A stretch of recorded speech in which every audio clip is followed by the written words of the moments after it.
I think I'm live. I think so. Let me know in the comments, guys, if you guys could hear me, if you could hear the music. But welcome to Coffee, Code, and Chat. Today's going to be a great show. We're going to talk about lots of different things, like what should you learn to get a job, what some of the strategies I've been using. More importantly, maybe give you some ideas of how to navigate an interview.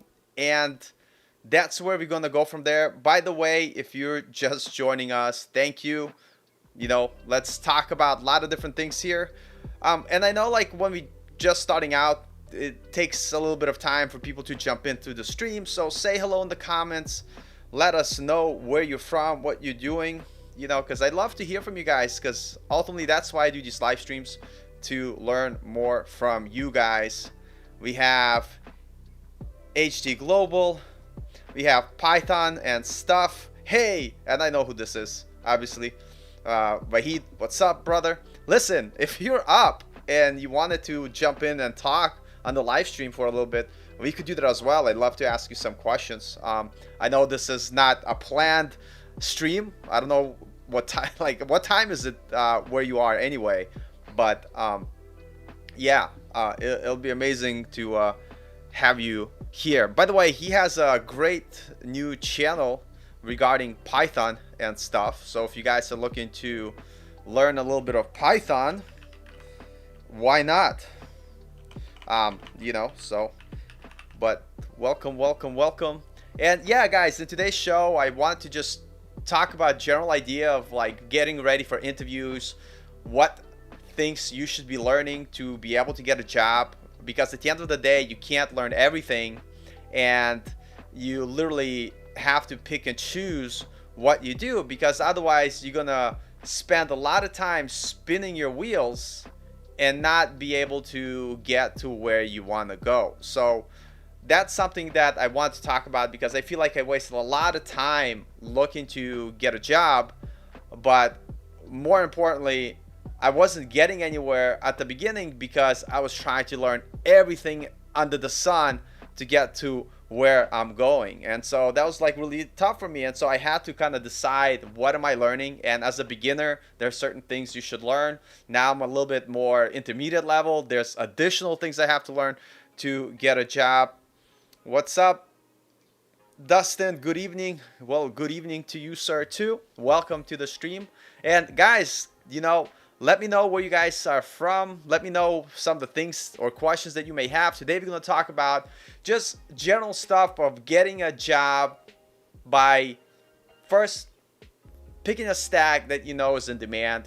Then I want to give you some interview tips of kind of like what I've been going through, some of the challenges I had, some of the things that I've been struggling with, and kind of outline, depending where you are on your journey, what you guys should do. Also, guys, if you don't know, I do have a Discord now, and you guys are, feel free to join. And what I want to try to do, because this is something I had the pleasure of doing on Coding Phases channel. He had Discord, and he had a bunch of people talk live with him on Discord, and I was like, yeah, that'll be a fun way to do it. I think it'll be cool. So I threw the link in there. You guys could join Discord.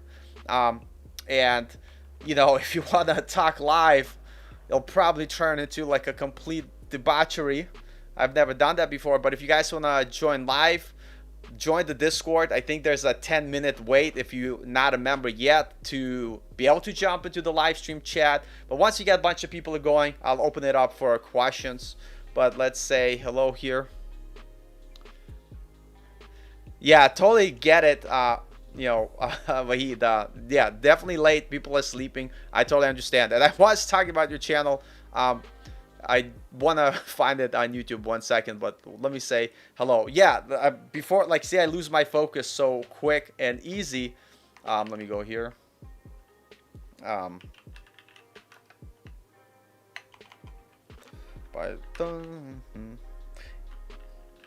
Yep, typing and talking is not my forte. But here we go. I just want to show you this, guys, quickly. So Wahid, he started a new channel called Python and stuff. So you guys can see it here on the screen. Boom. He's got a bunch of cool videos already.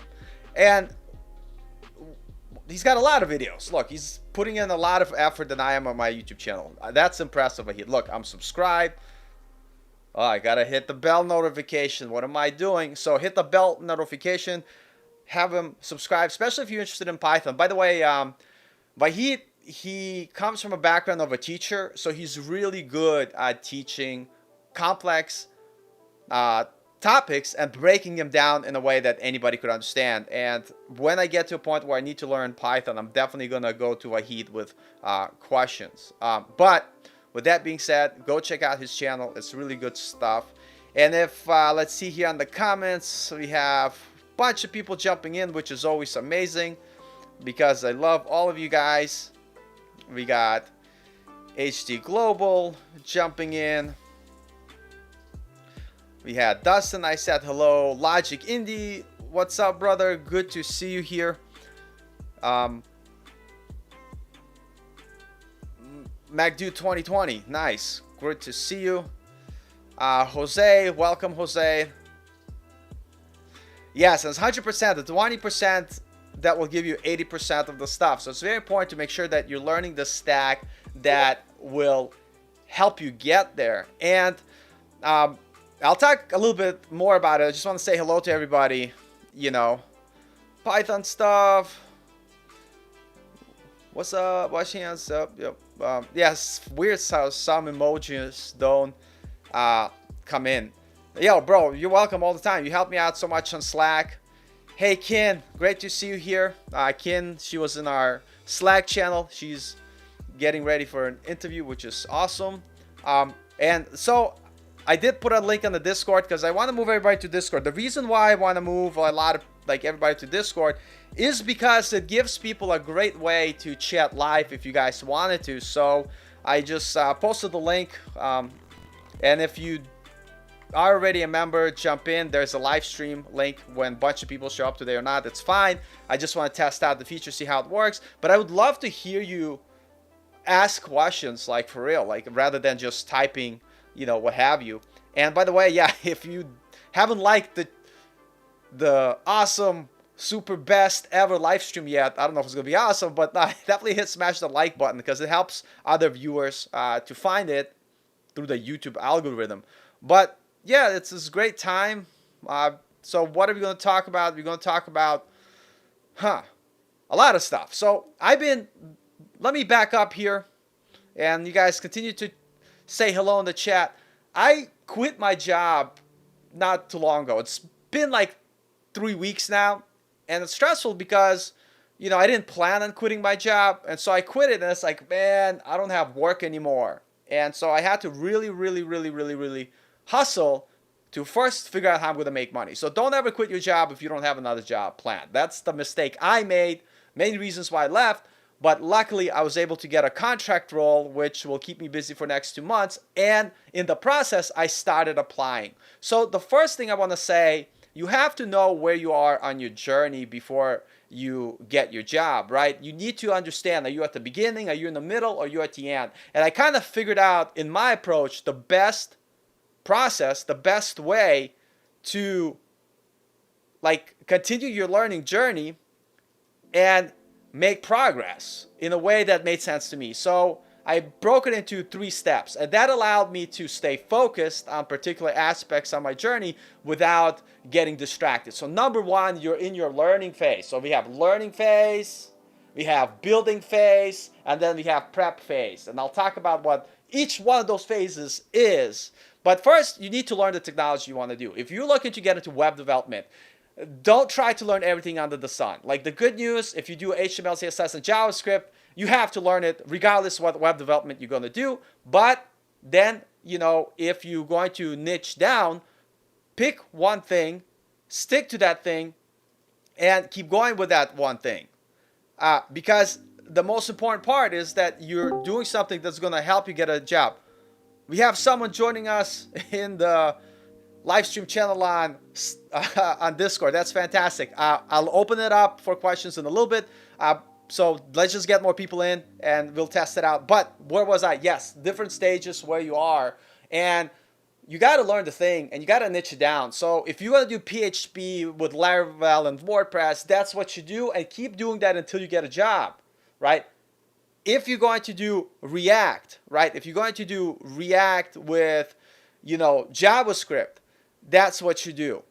You do React with JavaScript because that's what you decided to get a job with. Don't go to PHP. No, because you're going to be the React guy. Like, pick your stack. And if you're doing C# with ASP.NET, you got to continue doing C# with ASP.NET until you get a job. There's no other ways. Don't try to learn everything at once. And and that's just the way it is, right? That's how things are. Like, you got to focus on having a narrow path that will get you to the job that you want to go. And the important part here that I want to stress is that that's your learning phase. So step one, do your Udemy tutorials, do your other tutorials that you do, learn as much as you can, follow along the videos, build those projects, right? When you get comfortable, after 3-4 courses, you learn some HTML, CSS, JavaScript, whatever that tech is for you, then you go to building phase. Building phase, you need a bare minimum 2 to 3 good projects for your portfolio. And if you don't have 2 to 3 good projects to portfolio, go into the prep phase that I'm going to talk about in a second. There's no point for you guys to do that. There's really no point going to the prepping phase if you don't have a portfolio. So number one, learn the things that you need to learn. Number two, build 2 to 3 projects. And I'll kind of show you some of the new project that I started and why I started in a little bit. And then when you have 2 to 3 projects in your portfolio, because if you have nothing, don't do stage 3. And stage 3 is the prep stage. Prep stage where you start prepping for the interviews. That means you have to set up your LinkedIn, right? You gotta set up your resume. You gotta set up your GitHub you should have from the beginning, right? You GitHub, but that's when you start doing your prep, your resumes, your algorithm questions, doing interview prep. Because if you don't have a portfolio, and a resume, you're not gonna get jobs. So what's the point of spending time on algorithms, practicing? My music is broken. That's perfectly fine. Practicing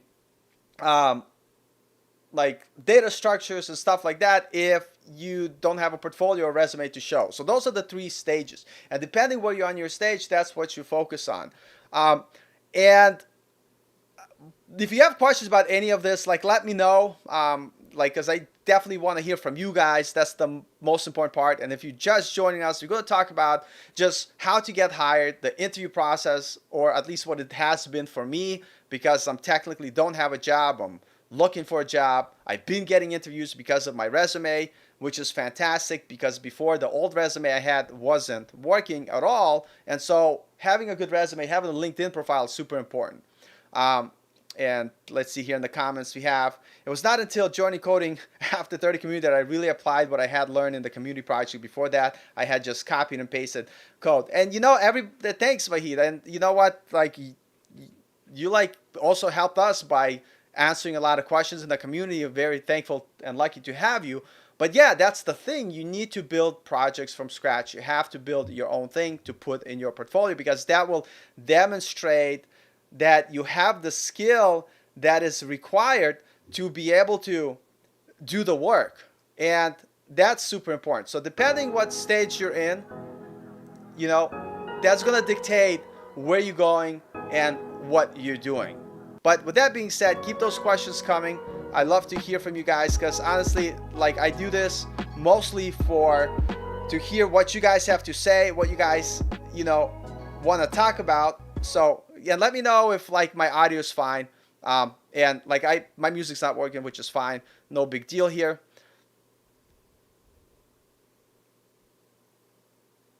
And let's see here. I'm 33 years old, stuck in my career. And you kind of whatever, buffering emoji. I don't know why the emojis don't come up. That's kind of sad. That would have been cool to see. But here's the thing. You're 33. I started really learning to code 36, 37. And until the last 3 years, that's when I really applied myself to kind of get stuff done. And that's what I've been focusing on and working on. And so the important reason, 33, you're still young. You could still do it. You still have a lot of time. believe it or not. Like 33, your life, like I wish I was 33 knowing what I know now. So like don't give up, definitely keep going. So what I wanted to kind of start here, guys, is number one, it's learn the things that you guys want to learn. Learn the tech stack that you guys going to get a job with, because if you don't have that skill, um, then it's going to be very difficult. So I done software engineering in 2014. Oh, that's awesome. So you're like ahead of everybody. That's fantastic. What kind of tech stack did you use? Or what kind of projects did you work on? Would love to hear about it, or about your experience. That's pretty awesome.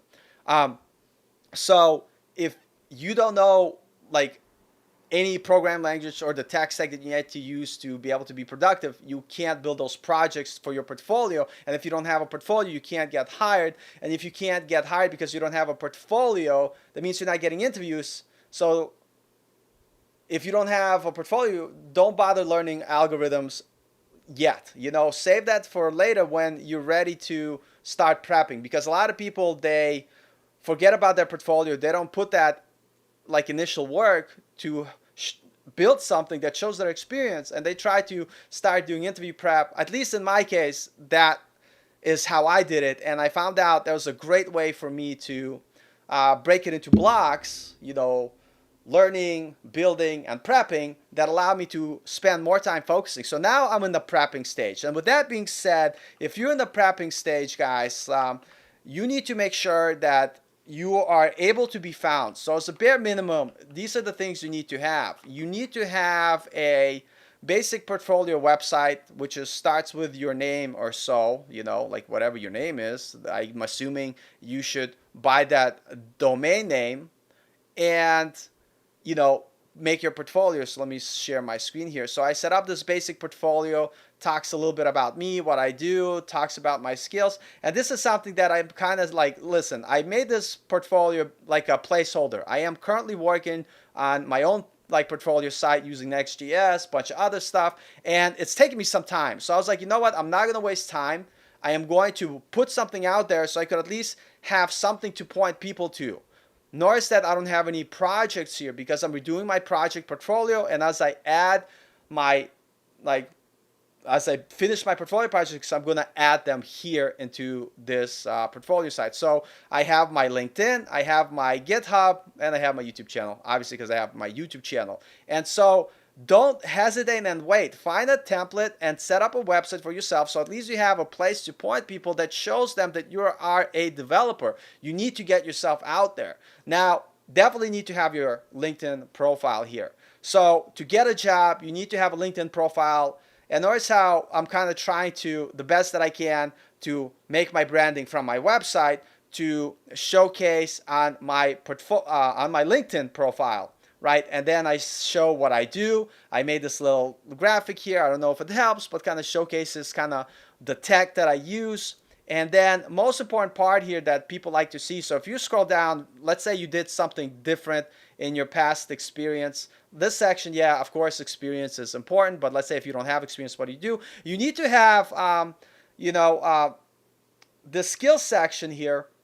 And the things that you want to get hired for, they should be your top 3 skills. I got React, JavaScript, ASP.NET Web API. Now, before I used to have, instead of the top 3 skills here, I would have marketing, sales, fitness training. So when recruiters were coming in and they were scrolling down to the section, and I know they do because recruiters told me, they're like, look, we looked at your skills, your top 3 skills are not the skills that you're hiring. You had marketing, you had social media, you had sales. So make sure that you delete those and make sure you put your top 3 skills that are highlighted are the skills that you're getting hired. That's the most important part, because people are going to scroll down. The recruiter is going to come here. First thing they're going to do is they're going to just see if you're currently employed and if it's in programming. That's a big plus if you are. If not, there are strategies to deal with that. They're going to briefly look at your experience. All right, he has history. But if you don't have history, they're at least going to scroll down to the section here and make sure that the top 3 skills are,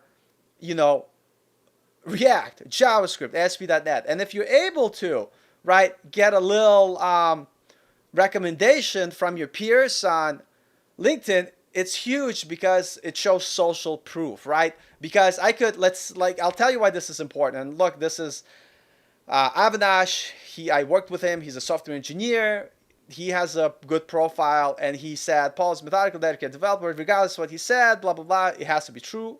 You know what I mean? But because you don't want people to lie about you, right? This is somebody that has professional experience, and they gave me some nice words. And the reason why this is important, this is why I want to stress here for you guys, is because let's say I have two friends and I want to introduce these friends to you guys, right? And I go, all right, I got this friend John. He's been in jail for 24 years. You know, he just came out. He just broke into your house and stole a car. And by the way, he wants to, you know, be friends with you. You're going to be like, what? What? What are you talking about? Like, I don't want to be friends with him, right? Because what I say to you, if you know me, just like this recommendation, it will have some sort of small influence or maybe big influence on the recruiter to be like, hey, is this guy okay or not? And if, you know, I have this, like imagine like I'm talking to someone, I'm like, hey, I know this girl, Becca. She's a great, amazing web developer. She works hard. These are the projects she makes. And I talked to her about positive light. That helps. And right, so if you could get the recommendation on your profile here, that is fantastic. Now, before I continue with my point, let me come back to the comments here and see what you guys are chatting. Because honestly, what you guys say is the most important stuff, because you guys are what make this channel happening. And okay, so HD Global has been doing stuff on Fiverr. Hey, I'd love to hear about your Fiverr experience. If you ever one day want to come in and chat and talk about just what you've done, because like I love this idea of either getting a job or freelancing, and I have strong opinions about it. I think freelancing is harder than getting a job. Many reasons, and most of this is based on my experience. It's much easier to learn one thing, get a job, and work there than it is learn all that stuff, but at the same time also be good at sales and marketing, because that's what you need to get clients as a freelancer. Python stuff, previous video on solving an interview question, remove duplicate, was really, really nice. It would be great if you create more videos like that. And that's a great question, by the way. And I got this idea from watching some of your videos. I'm like, why is Vahid putting out these videos that are putting answers or showcasing that you know what you're talking about? And more importantly, sharing them on LinkedIn, blown my mind. And that's what I started to do, by the way, because that's another way here. Thank you, Wahid. I really like how you ask these amazing leading questions that provide a lot of value to the conversation. And so let's see here. And if you look at, you know, my LinkedIn profile and what I've done here, where's my section which shows, I don't know what I'm looking for. Shows my previous, okay, post. So like I put a video, but like I'm not gonna, like I made this post where I put a video, whatever, and that talks about solving like a certain algorithm question or what have you. Here's another thing I placed, and I kind of like this type of post as well, because they don't have to watch the whole video. They could go to Replit here and see it, the code, and it basically shows my code. So imagine you're a recruiter, right? And you're looking for potential like people to find on LinkedIn, and you see someone who is engaging in LinkedIn. They're putting like cool stuff out there, and you come across like, hey, I've been prepped for interviews. Here's a interesting like challenge I found. This is how I solved it, and I showed different examples. I showed for each using reduce example, using set example, and ask your mom, whatever. Probably shouldn't have put that there, but it's funny. Constant log, your mom should not be doing your work. Anyway, but I showcase a bunch of different examples of code that I'm doing, and I'm like, oh my God, these recruiters are potential people that are looking to hire you, because people will view your profile, and if you show that you're constantly involved in code, you show that you're constantly putting stuff out there, now when I go to an interview, they might not ask me some of these questions because they already see I know how to do that. Why? Because I made a post about it on LinkedIn, right? It makes perfect sense. So that's a pro tip. Thanks for Heath for kind of throwing it out there, is that if you want to showcase some of your work, put smaller code snippets and share them on LinkedIn so people could see your work. Start that conversation that you're a developer. You know, you don't have to wait until you have a full portfolio. And let me tell you this works, and I know how because someone who's interviewed me, they actually saw some of my stuff on LinkedIn, and they also checked out my GitHub. Now, when it comes to GitHub, guys, you guys have to have GitHub, right? So this is 2021, and by the way, I started my GitHub at 2013, and you guys can't. Yeah, you guys can see my screen. Yep.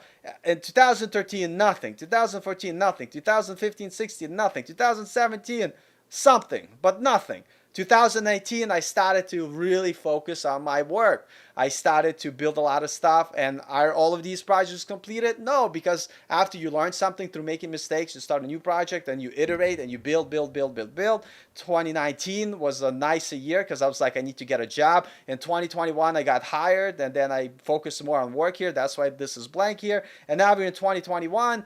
I've been working a lot, so it's kind of harder to do personal projects. But now some of these repos here, they're actually work that I'm doing for clients. Those repos are private, but you need to have history. And yes, maybe some recruiters are not going to go through all your stuff here, right? But if they see a lot of green like this, they see that you're at least doing daily coding and work. And yeah, you could game the system. You could do empty commits, which why would you even do that? But the point is it shows your experience. So having a good LinkedIn profile, right? Having a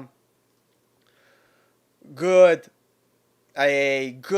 personal website, and don't wait to like build projects. You know, just get something started so you could at least share your resume and stuff like that. That's all important. You know, having an active GitHub is super important. And most importantly, you got to work on your resume. And I talked about like resumes before, how you should write them and structure them to make it look good. So I talked a lot about it in my other videos. So today I'm going to give like a brief overview and ask questions in the chat, guys. Smash the like button because without you guys, no one's going to see this video. So the more you like this video, the more you smash the button, the more people, the YouTube gods will show it to somebody else. And for me, the most important part, though, thank you that you guys are here, because without you guys, I'd be some random dude talking to a blank wall. That's what I'm doing now. I'm talking to a wall, but you guys are who make this community what it is. And so coming back to the resume here. So you need to have an amazing looking resume. And yes, since I have some experience, you guys are going to be like, well, that's why your resume looks so amazing. Well, no, the reason number one it looks so amazing is because of the formatting. You should format, if they're going to copy an idea, you should format your resume to make it look like this, right? And this is my resume here. Okay.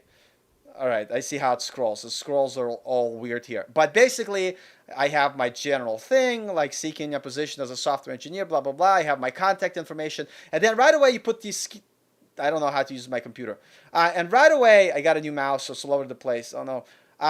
You put all your skills. And you need to do stuff like this because it's like keyword search optimizing your resume. So regardless if people read it or they put it through automatic machine, the automatic machine will pick up these keywords and be like, hey, this candidate, he knows what's up. Let's get him going here. So I have my skills section, all the important keywords here. And then I have my experience. And the one thing that I learned, you cannot have your resume in any other format than like this. You just can't. You need it to be in bullet points, features or things you implemented that utilize keywords that you're doing. So wrote maintainable and reusable code with ES6, JavaScript, and React, right? Keyword stuffing, very important for human readables and like machine readables. Implemented React Router. And by the way, this is a job I had, right? A job I had, and this is no longer present. I have to update. I no longer work there.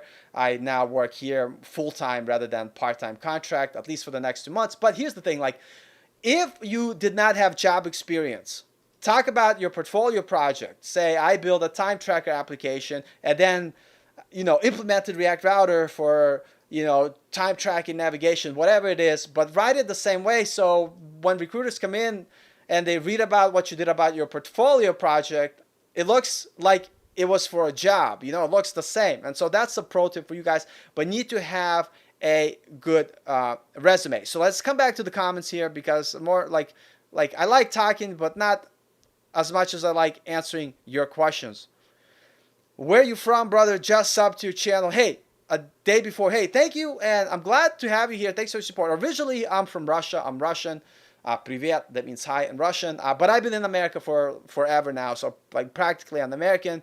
And I started teaching, like most of my career has been in sports. I've done Brazilian Jiu-Jitsu, MMA, boxing. That's been my work for past like 20 years. And in my late 30s, I decided I needed to switch because I'm too banged up. I'm getting hurt. I need to switch a career. I need to do something that will help me have a job as I age, because instead of using my physical body, I'm using my mind more.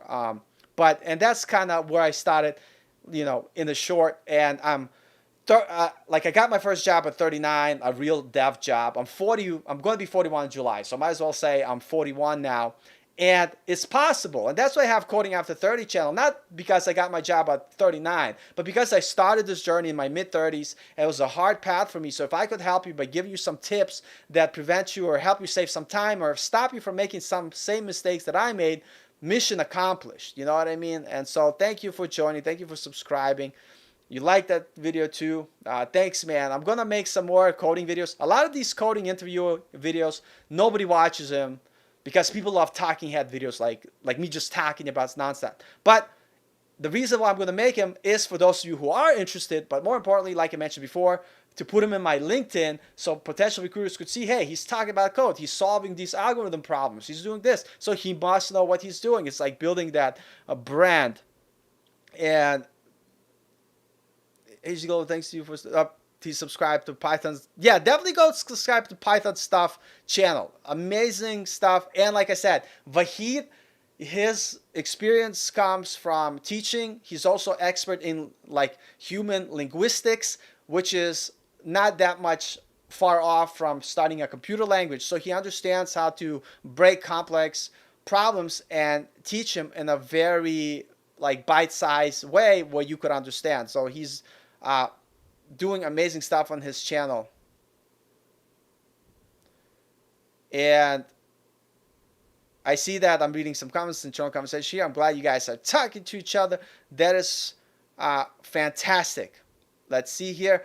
I'm transitioning into software dev from a different field. I just recently started using LinkedIn. It's weird to explicitly ask people for recommendations. It's not really, like, you know what I mean? It's asking for referrals. So if you do a good job, the best way, like to get another sale is to ask for a referral. Like when I used to do sales, right? I just sold something to someone, right? And people feel guilty about it. But if you provide a service, don't feel guilty about it. It's not like you're cheating people out of stuff. If you gave them a service, you provide a skill, certain set, and you that's fine.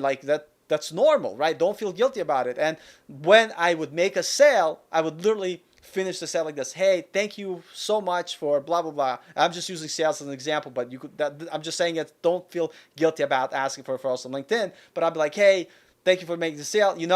I was wondering if you would be kind to write me a recommendation letter. It really helps me because you seem to be happy or whatever, and blah, blah, blah. Like, long story short, don't be shy about it. And you should ask for recommendation. And people will either say, yes, I'll write you one. Like, don't make fake ones, but people will want to help you. They'll be like, hey, you did a great job. I really like working with you. I'm going to write you a recommendation. And so the idea is recommendations, they're huge social proof, because if you're nobody, it's much harder for someone for you to trust you, right?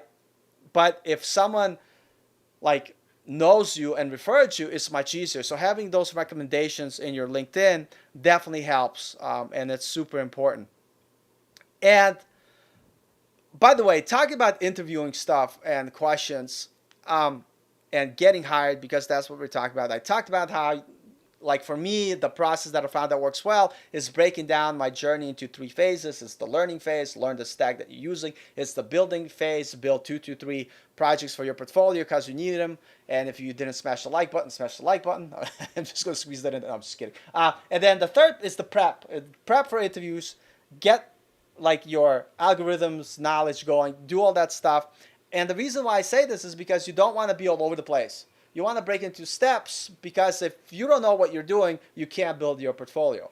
If you don't have a portfolio, no one's going to hire you because you got to show your skills somehow.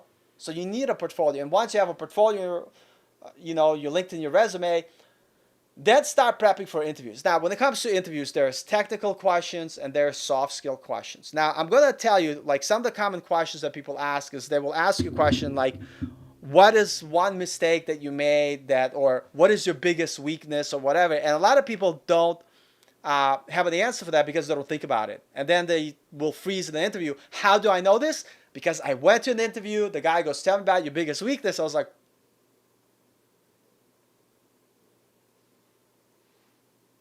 what?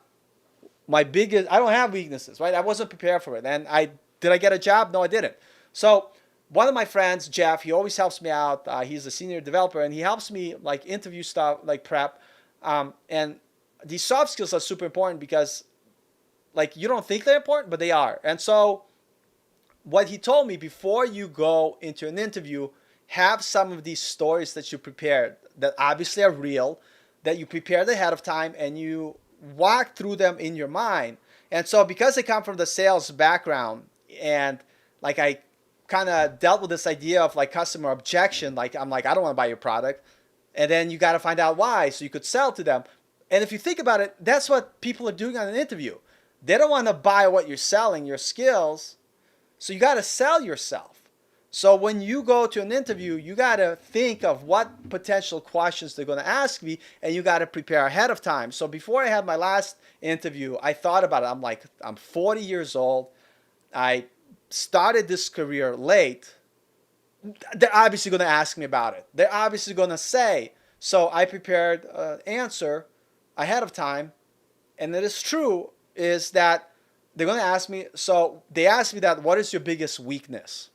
And my answer was, well, my biggest weakness is that I'm fairly new to the field because I started this late in my life, switching careers. But I didn't stop there, right? Then you got to turn it to a positive. So I was like, but because of that, I spend most of my time learning because I know I have to catch up, and I'm really devoted to what I'm doing. Also, because I'm brand new to the field, unless someone who worked 5-10 years who's feeling burnout, I'm super fresh and super excited to learn new things. And then I go, before even giving them a chance to talk, I'm like, here are the things that I'm learning, or here's the thing that I learned, and I talk about my skill set, I talk about my positive. So notice how I went from a negative and changed the conversation to a positive, because that's very important. If you stay silent, like in an interview, you're basically giving space for them to ask whatever they want. And a lot of times, some of these people that are interviewing you, they don't have questions to ask. And so they'll make stuff up and be like, oh, can you traverse this tree and tell me like what is happening? And obviously there's going to be technical questions that you have to answer. But the point is, when you go to an interview, you have to understand it's not a one-way conversation. Prepare some good questions.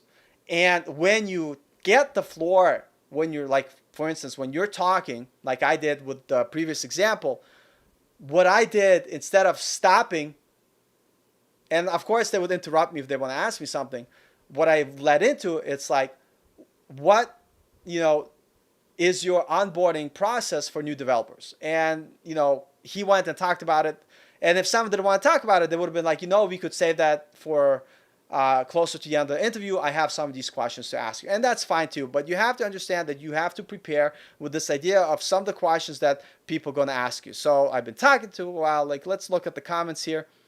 Not that many comments. So guys, listen, jump in and ask questions, share comments, because at the end of the day, I want to make sure that I'm engaging in a conversation with you in a way that will help you guys, get to your goals, get to where you guys are going. By the way, we have a Discord channel. So if you haven't subscribed or joined Discord, here's the link, join Discord. I want to at some point closer to the end of the stream, test out the live feature so I could see how the chat works here in terms of like, talking to you guys, because I think it was going to be awesome. And, anyway, let's see here.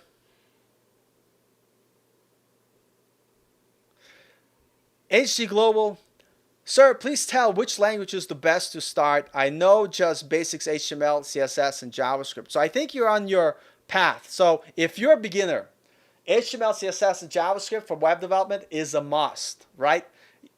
you need to know that. And then you have to decide when you learn HTML, CSS, and JavaScript, what path do you do? Are you going to learn PHP and Laravel? Are you going to do ASP.NET with C Sharp? Or are you going to continue your JavaScript journey and learn React? And that's what I did because I felt it was the easiest way, and where I live, there's so many React jobs, so it is, in my opinion, the easiest way to break into the field is with front-end HTML, CSS, JavaScript, and React understanding with some back-end knowledge in terms of what an API is, what a database is, how to connect to a database, how to connect API, how to use the front end to talk to the API. All that stuff you need to know. So that's what I recommend.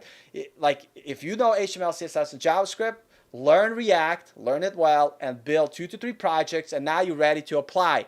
100%. How do I know this? Because that's exactly what I did, and now things are working for me. Yeah, it's tough at the beginning. You got to pay your dues. There is no free lunch. You got to put in the work. But I started working at a supermarket when I quit my job as a martial art instructor.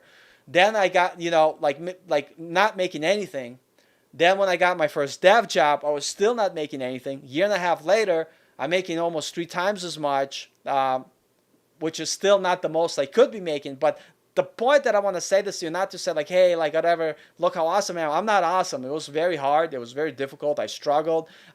Even now I live in like one tiny apartment because I'm like, man, I got to keep myself lean while I progress as a developer before I start because if you don't have a lot of debt over your head, if you don't spend money, it's much easier to manage your life and not have a lot of stress and focus on studying. So I try to stay as lean as possible in that sense. But the journey was really hard. But the point is I'm like a complete idiot. I made it to a place where now I'm getting a lot more people looking at my profile on LinkedIn, a lot more people showing interest in what I'm doing. So if you're starting out, HTML, CSS, JavaScript, React will get you in the door. And then at that point, you have to decide, do I want to focus more on ASP.NET and backend? Or do I want to continue the Node path? Or do I want to learn Python? Or do I want to learn PHP? Nothing wrong with any of those things, as long as you're learning something that in your area is popular. In my area, React is popular. Now, here's the thing here. So I was doing an interview, but prior to doing the interview, I researched the company and I already knew ahead of time what technologies they're using. And some of the technologies I wasn't familiar with. And here's to answer that question that I know someone's going to ask. I looked at the job description. It had HTML, CSS, React, JavaScript, and then it had TypeScript, Redux, PostgreSQL or SQL, whatever it is. And hopefully some of those things But you don't need to know all of those things, right? You need to just showcase that you know enough and that you're willing to learn new things that you have to do. But if they do have, for instance, I went and applied for a job, which I want to get, and I'll show you some of the strategies that I'm doing to prepare myself to, when I get that job, to hit the ground running and be productive. But they had must know TypeScript, which means you need to know it, because the front end and back end using TypeScript, either TypeScript and React or TypeScript and Node. You need to know the language. I don't know. So I'm doing an interview.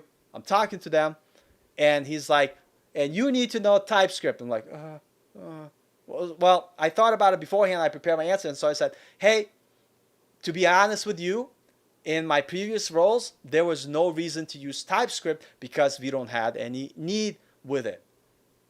And then I was like, but I need to answer this question in a way that will show them the confidence that I'm willing to learn it and that I'm not completely not putting effort. So I said, even though I did not use TypeScript, I know what problem it solves. Prior projects that we worked on, we didn't use TypeScript because we used React prop types. But knowing what TypeScript is, basically add strong typing to JavaScript, because I've done C# and I've done C# in my previous role, I totally understand what problem it solves. And going from my understanding of JavaScript and familiarity with C#, I'm not going to have an issue learning TypeScript. And I'm going to start doing that now. And that was my answer. That basically showed him look, this guy's engaged. He knows what he's doing. He's not putting bare minimum. He's willing to go out of his comfort zone to get there. Another question he asked me in the interview, he's like, I know that you're mostly a front-end developer, and I know that it's hard to find good full-stack developers, but at our company, we are looking to eventually transition everybody to be a full-stack developer. And so the way I answered this question, because that's actually what I did at my job, I said, I totally understand. My goal is to become a full stack developer too. To give you an example, at my previous role, I got hired as a front-end developer, but my boss told me to start learning C Sharp, which I had no problem doing. And then eventually I learned enough C Sharp where I was able to make edits on the back end. So that just shows that basically I'm talking the same talk he's talking about. And so I told him, and what I'm going to do, because I know the technology they're using, I'm going to build my next personal project while we, start on to familiarize myself. So when I get hired, I'm not, starting completely from scratch, but I'm going to utilize React TypeScript on the front end so I'm more prepared. And that's the point, is you basically want to answer questions in a way where you're showcasing that, yeah, you might have a weakness, but this is how you're going to overcome it. This is how you're going to do it. And I'll show you, and by the way, you'll be able to follow me because I have a GitHub public, kind of like this new job that I want to do. And I'll talk about it a little more. Let me just jump into the comments for a second, but I'll talk about it more in a little bit.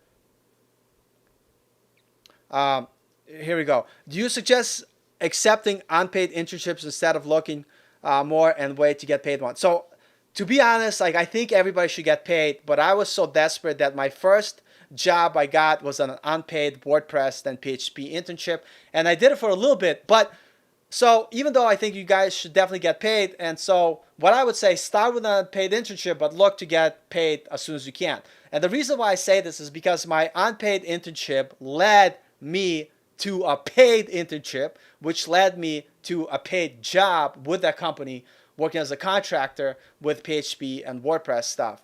And that allowed me on my part-time continue learning React, and then eventually I transitioned to a different company doing React. So if you're not getting anything, it's a good way to get experience. And listen, you don't have to say it's an unpaid internship on your resume on LinkedIn. You could say, I had this internship, this is what I learned. And that's the most important part.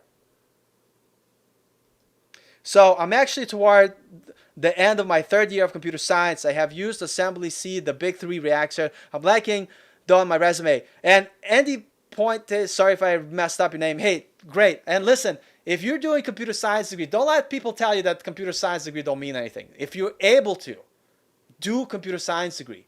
I am 41 years old. I have no desire to go and do computer science because I don't want to go to school for another 4 years. But I learn computer science stuff when I can on my own because I know some of those concepts will help me. But with that point of saying lacking on the resume part, and you need to build portfolios, and then basically I'll share an example here because I can't create a resume where you make it look like this, and instead of talking about your professional experience,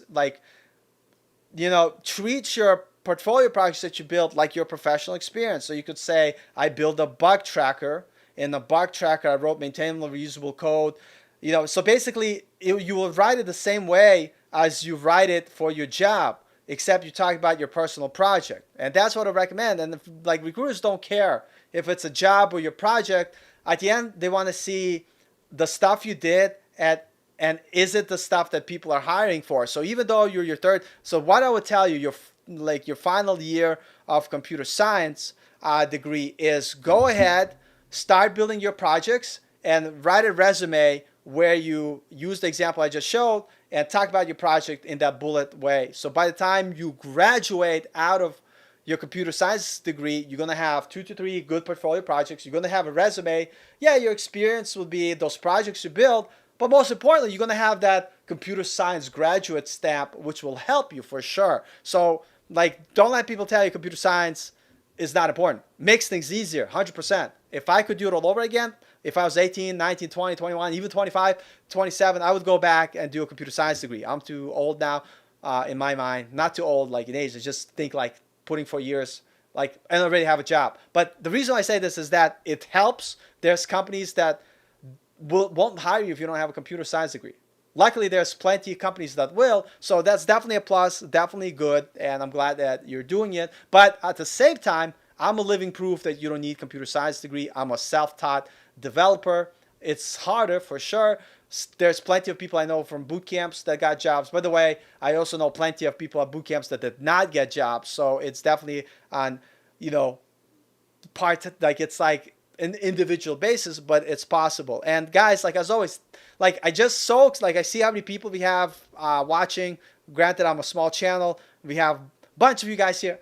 No matter how many we have, I'm thankful that you guys are here because it's, you guys are the bricks that build this community. Without you guys, I would not have a base to stand on. This channel would not exist. So like, I applaud you guys. Thank you so much for being here because you guys are the ones that make this channel happening. So don't be shy in the comments. Smash the like button so more people could see this amazing or not so amazing live stream because I think that's important.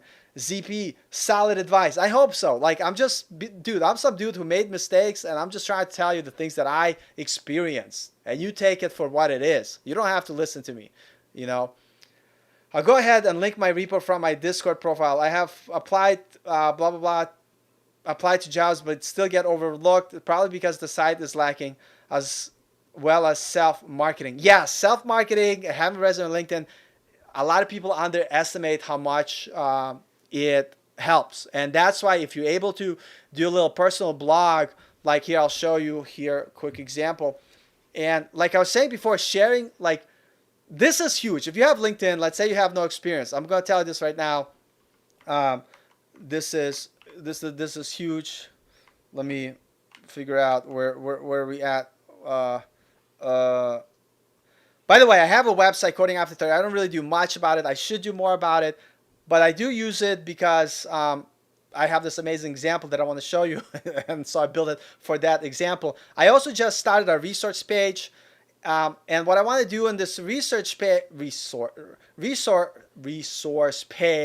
is to just talk about some of the resources I do, some of the classes that I took that I really liked, you know, a bunch of learning sites. I'll put more stuff. By the way, if you guys never read this book, Clean Code, it's a must read for everybody. It's written by Uncle Bob or Robert C. Martin. Amazing book. The new job that like I was applying for, by the way, the guy told me one of the prerequisites is to have this book, that everybody reads this book. And I was able to say, hey, I already read it and I'm still reading it because this is a book that you could read over and over and over again and it will just help you more and more and more. I bought the Kindle edition, but it's an amazing book, by the way. You guys should have it. But so I have the resource page. But here's the thing I want to show you. So I'm not saying like, when you want to promote yourself by having a blog where you showcase how you solve a goal or a code example, right? Like I'll show you another example. Sharing this on your LinkedIn is huge because recruiters will see it. So I wrote this like a little post.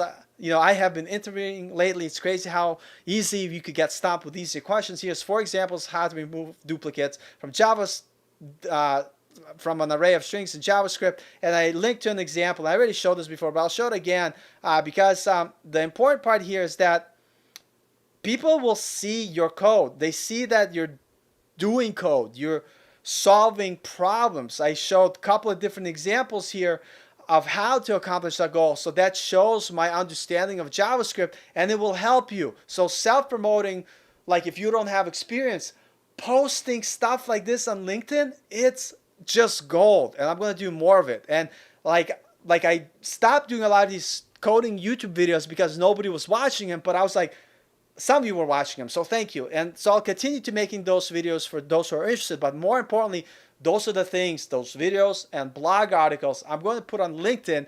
I don't care what people watch on YouTube, but if recruiters see that I know what I'm talking about because I'm showing it through my video or through my blog post, that just gives you more social proof and will help you build that experience. So if you have a blog, and everybody should have a blog to self-promote yourself and write coding articles similar to like you see on whatever, the Medium articles or whatever it is, because it will help you build authority as a developer.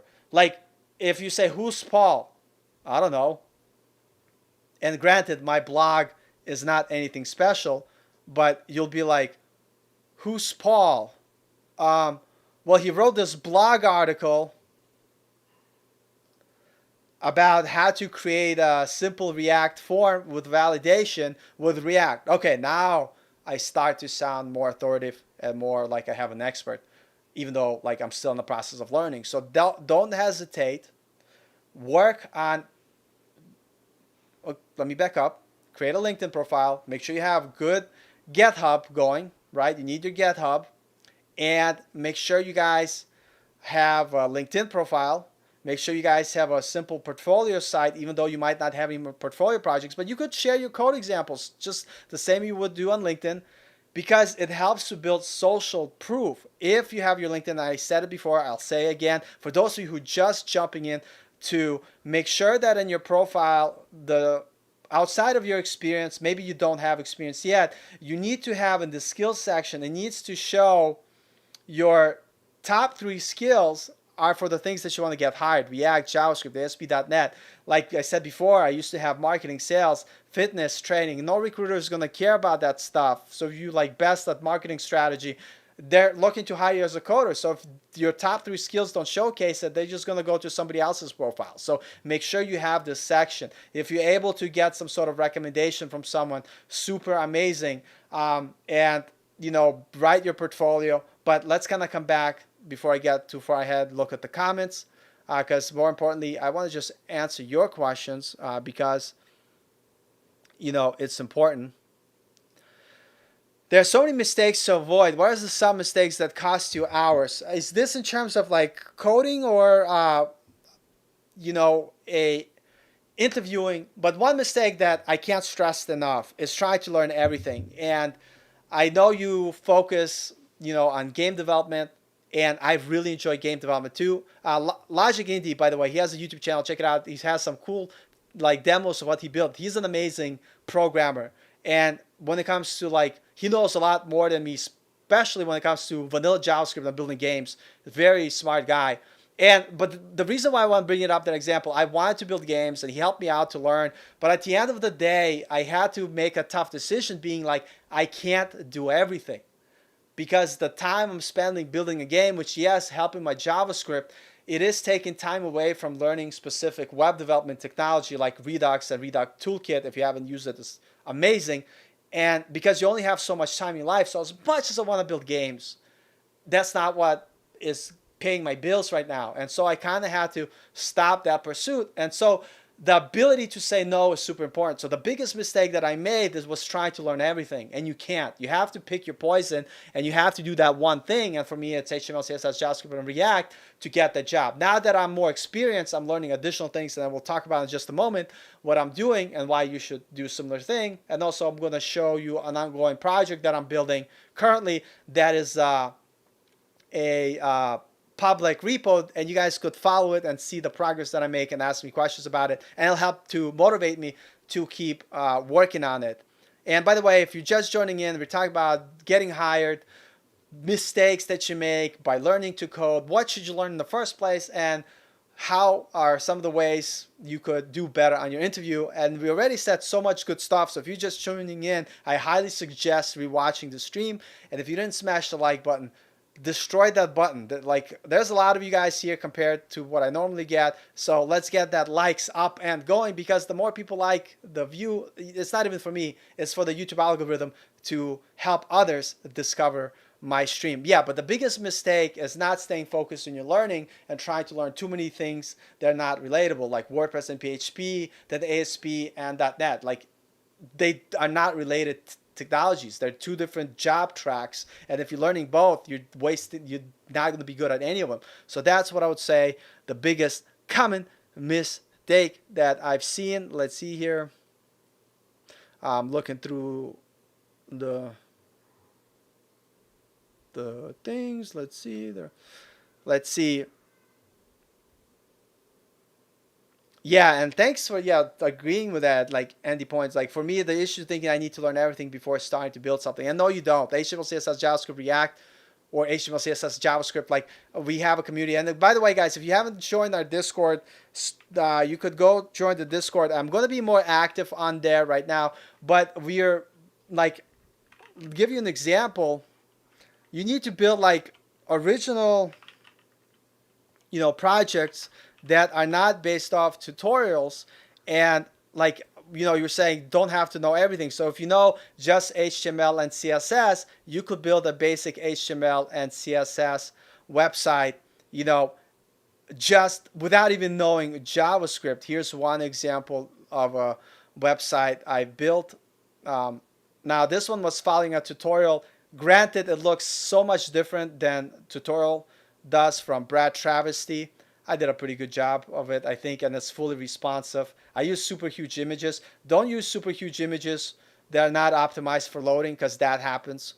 Make sure you optimize your images. But, so this is just HTML and CSS. You know what I'm saying? So if you just learn HTML, CSS, you should be able to build simple websites like this one. Now, coming back here, now when you learn a little bit more JavaScript, I already showed this one, you could add functionality to your HTML and CSS by creating like certain on-click things, like, oh, open the menu, whatever. But anyway, I want to show you this. This is like your first project that you build in our community. It's a basic HTML, CSS, and JavaScript website. So this is done with HTML and CSS. We have form validation with JavaScript. So and this is like, let me back up here. Let me reset the form here. Anyway, if you submit, it'll be red. If you type whatever, it'll say no, your full name should be like alphabetical, like letters. Otherwise, it's not valid. If you put letters in the phone number, that's stupid. Like, it should be an actual phone number that you put into here to be validated. And that's done with JavaScript. This click that scrolls you to the top, this click event is with JavaScript. Opening the, let me go here, make this smaller. Like this, opening and closing the little menu here, that's JavaScript. So you could start building stuff for your portfolio right away, 100%. So don't have to know everything, And by the way, 34, amazing age. If I was still 34, I'd be so lucky, because you're still able to learn so much between now. Like, I'm 41, and I'm telling you, if you put in your time, by 35 and a half, by 36, you're definitely going to have a job. You're definitely going to be in the field. So don't give up. Keep going. That's an amazing idea, Paul. Next time I get stuck, I'm going to start posting problems and solution on LinkedIn. For sure. Like, I just started to do that, by the way. Don't think of me like some genius.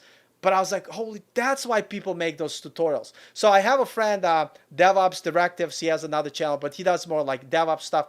He started doing that stuff, how he shows how to solve a particular problem. I'm like, why?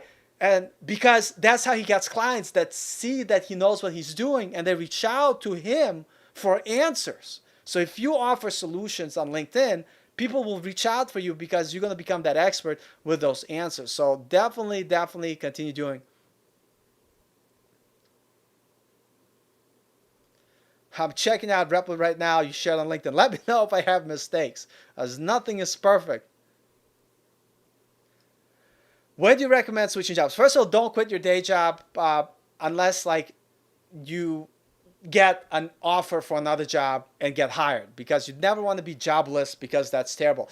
Like, if you're are you currently working as a developer? One thing that I would say, when you're starting out, try to switch jobs every 6 months to a year. And a lot of times people used to be like, why would you do that? You need to show commitment to a company. No, the fastest way you're going to get raises at a company is by moving to another company. I'll give you an example. This was not in the tech industry. This was before, when I used to sell insurance a long time ago. I used to work at this company, The Hartford. And if I stay at The Hartford for 5 years, the amount of raise I'm going to get in that 5 years is not going to be as big. And this is what a lot of people did in The Hartford. And I know this because I've seen them come and go. They started at Hartford, worked there 6 months to a year, left to Travelers Insurance, got a higher salary to start because they had experience from the Hartford, worked there for a little bit, came back to the Hartford, and got a higher pay raise than someone that never left Hartford, which blew my mind. But that's how things function. So if you start your first dev job, a year, maximum, look for another job so you could get that pay raise. And so I worked at my company for a year and a half, and I quit because somebody was telling me, like, look, if you're at a company that's not letting you grow, like, and you're there for 2, 3, 4, 5 years, it's going to start looking bad. So I quit. I left because like I got everything I can, all the experience I can to help me get that higher level job. So if they're not willing to promote me for whatever reason at the job, and sometimes it might not be you, it might be your boss who doesn't know how to run the company. I'm not saying that's the case, whatever, whatever. But like you need to switch up and you piggyback like this, and in 3 to 5 years, there's a chance, a high chance, you'll be earning a six-figure salary. It's only possible to do this in tech-related programming fields. So, guys, don't be shy. Ask more questions because honestly, at the end of the day, I want to hear your opinion. Anyway, so coming back to the interviews, I talked a lot about like the beginner portion of it, right? So please re-watch this live stream if you have a chance. A lot of good value here. I'm not just saying it. There really is a lot of value in the stuff I'm saying because I don't want to waste your time but not giving you valuable advice. So my last interview I went to, the company that I'm going to start with, they had a bunch of different technologies that I did not know or wasn't comfortable with. And so they told me, hey, like you're a great fit. We like what you're doing. And when you start, you'll have opportunity to learn those things. But I was like, don't wait to get hired to learn the tech that the company is using. Show them some level of respect and start learning that stuff as soon as possible. So the new company that I'm getting hired at, they are doing TypeScript. They're doing GraphQL I'm familiar with on the front end, but they're doing GraphQL on the back end, also with Node and TypeScript and Type ORM, which I never used. And so, not to waste time, like I started a project, and just in case, not saying my recruiter is gonna see this, but or the person that's hiring me, they might. But just in case, let's see where we at here. What was today? Because I contributed today. Yeah, like I'm like so bad with my naming. But look at the name that I gave this. It's literally the company that I'm hiring. These are the tag that they're using, and my latest project uses the same tag that they use at their job. Think about that. What they're asking for is what I'm doing in this project. Makes sense, right? So I call it Prep Project, I don't know why, but basically I'm doing React TypeScript because that's what they want. Redux, GraphQL. I'm using Strapi to start with just so I could create a front end and have a Strapi back end because Strapi back end is amazing. But then eventually I'm going to transition to Node with TypeScript and using Type ORM with a Postgres database as a full stack app. And this is what I'm doing to prepare for this role. You guys could follow this project. You could go to my LinkedIn and I'll share it here if you guys are interested. And if you don't follow, that's fine. I am just going to do it regardless of anything. And so you guys could check it out here. But here's the thing. So like I did my due diligence, found out what the company using for their tech, and I'm being proactive, learning the tech before I even get hired. So when I get hired, like I know what I'm doing. I know most of it, and it's not like it's going to take too long to learn the rest of the stuff, but you need to be proactive. And so let me share my screen, and I realized I wasn't sharing my screen before, but it's okay. So for this, before I jump into this another huge discussion about to start, let me answer. What is your opinion about with a company that is solo versus teamwork based? Listen, if you're solo, like that's hard to scale, like because you could only do so much by yourself. So I prefer team based stuff where you, and when I say team based, I'm talking from the standpoint of you have people that you could talk to. You guys could work as a team on solution together. And if that's the case, if you work on a team, you're always going to solve problems much faster because you have a team of people that will support you. If you're by yourself, that's very difficult to do. So I'd always suggest working on a team environment. Not only from the standpoint, it's fun, it's better. It's a better also environment for you to improve your skills and grow because you'll have your teammates who are going to help you guys out. What's up, Adrian? Watching my favorite coding after 30 channel. Hey, thanks. I hear that a lot. I'm just kidding. Basic software tutorials. Hey, good to see you again. Glad to join us here. Hi, how are you?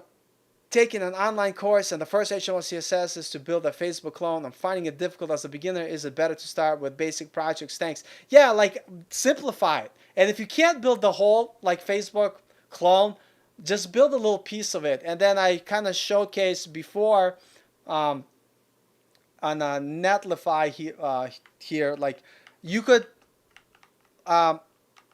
actually like not even showing my Netlify. I'm gonna like Google something here. 1 second, give me a moment to show you. Um, like literally, you could Google any website you want, but you could Google landing pages and see what those look like. And every business needs a landing page, um, and kind of see if you could build one. Okay, that I'm Googling stuff that is not relevant. Okay, 19 of the best landing page designs. So it's not going to be as complex as a Facebook clone. Why are you not letting me link? Jesus Christ. Let me link to the goddamn landing page here. So here we go. Here we go. Here's an example. I found one. You could just find a landing page. Here's a maybe this may be complex. Like they might have done this curve with CSS. But it's okay. It's not super complex. But start with something a little bit simpler and see if you, and this might be a little bit more complex, but build like this one page. Simple landing page layout. Or find something a little bit easier here. Let's see here. Here's one. Let's see Airbnb. Okay, I don't know, it's too busy. I get turned off by busy website. Let's see here. What does this look like? 10-bit. Oh man, this site doesn't even work. This article must be old. But what I'm saying is basically is find like here's perfect right here. Learn how to build this section here with HTML and CSS. Build a simple landing page like here. Don't even have to do the rest of the stuff. Start simple. And forms are a little bit challenging when you're starting out, but start simple and build on that. There's nothing wrong with that. What I do is I have a CodePen account where I build stuff in isolation. I don't try to build. I don't want to go to CodePen blog. I want to go to CodePen. Where's CodePen? CodePen. Oh God, CodePen blog. I want to go to my CodePen. All right, sign in, log in to CodePen. Yes, coding after 30. But like what I do is I build like small little components. So I needed to build a timeline. So I build this timeline, and it's super stretched out because normally it's not going to take 100% of the space. But I build stuff in isolation. And that's a great way to learn where you don't have to build everything. Whereas like another simple thing here that I could show as an example. Some of this stuff is really random, but I do have some better examples. Like I learned how to, let me build a card. So I build the card in isolation, right? There's nothing wrong with that. And you build enough of these little card components, little navigation components, little login form components. And then eventually you are going to have enough different components that you build. Like for instance, here I made like a super simple navigation which has the little dot shows up when you hover, right? Nothing too complex. And after a while you're going to have enough of these smaller components that you build little by little that will allow you to build a full website. Here's another example of a navigation I built. Simple stuff. So there's nothing wrong with that. So that's what I would recommend. So if you're doing a project that may be like too complex, try to build the individual pieces of it. That's a great way to do it. ASP, Python, PHP, which one has a future? Honestly, like my bias is don't do PHP, but there's still a future. There's still jobs related. Like, this is what I tell people to do. Look in your current location where you live and see what is the most hireable job. Is it PHP jobs? Is it Python jobs? Is it ASP.NET jobs? Is it JavaScript with React jobs, which is what I did? And that's what I would say. Go based off what people are actually hiring for in your local area. Because there's a bunch of people I talk to, I keep saying React, React, React. And they're like, Paul, in South America, PHP jobs are huge, and that's what we're doing. I'm like, oh, well, do PHP.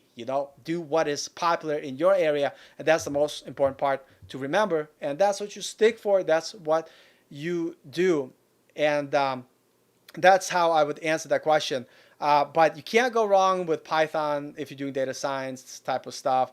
You can't go wrong with like React. There's plenty of jobs. You can't go wrong with ASP.NET. So just find what is popular in your area and go from there. Thanks for your help, Paul. Really good insight. Are you currently doing any one-on-one mentoring? I do one-on-one mentoring when I can, and I do it for free because I do it just to kind of practice. So you could join our Discord channel and you could hit me up on that. If let me see if I could find the link for Discord. Give me a second here. I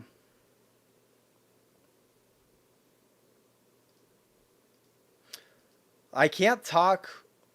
Invite people. Link. Oh my God. This thing's broken. Oh. If you scroll in the comments above, I can't believe this thing broke. My Discord, I had this great idea of having you guys jump in live on Discord. My Discord froze.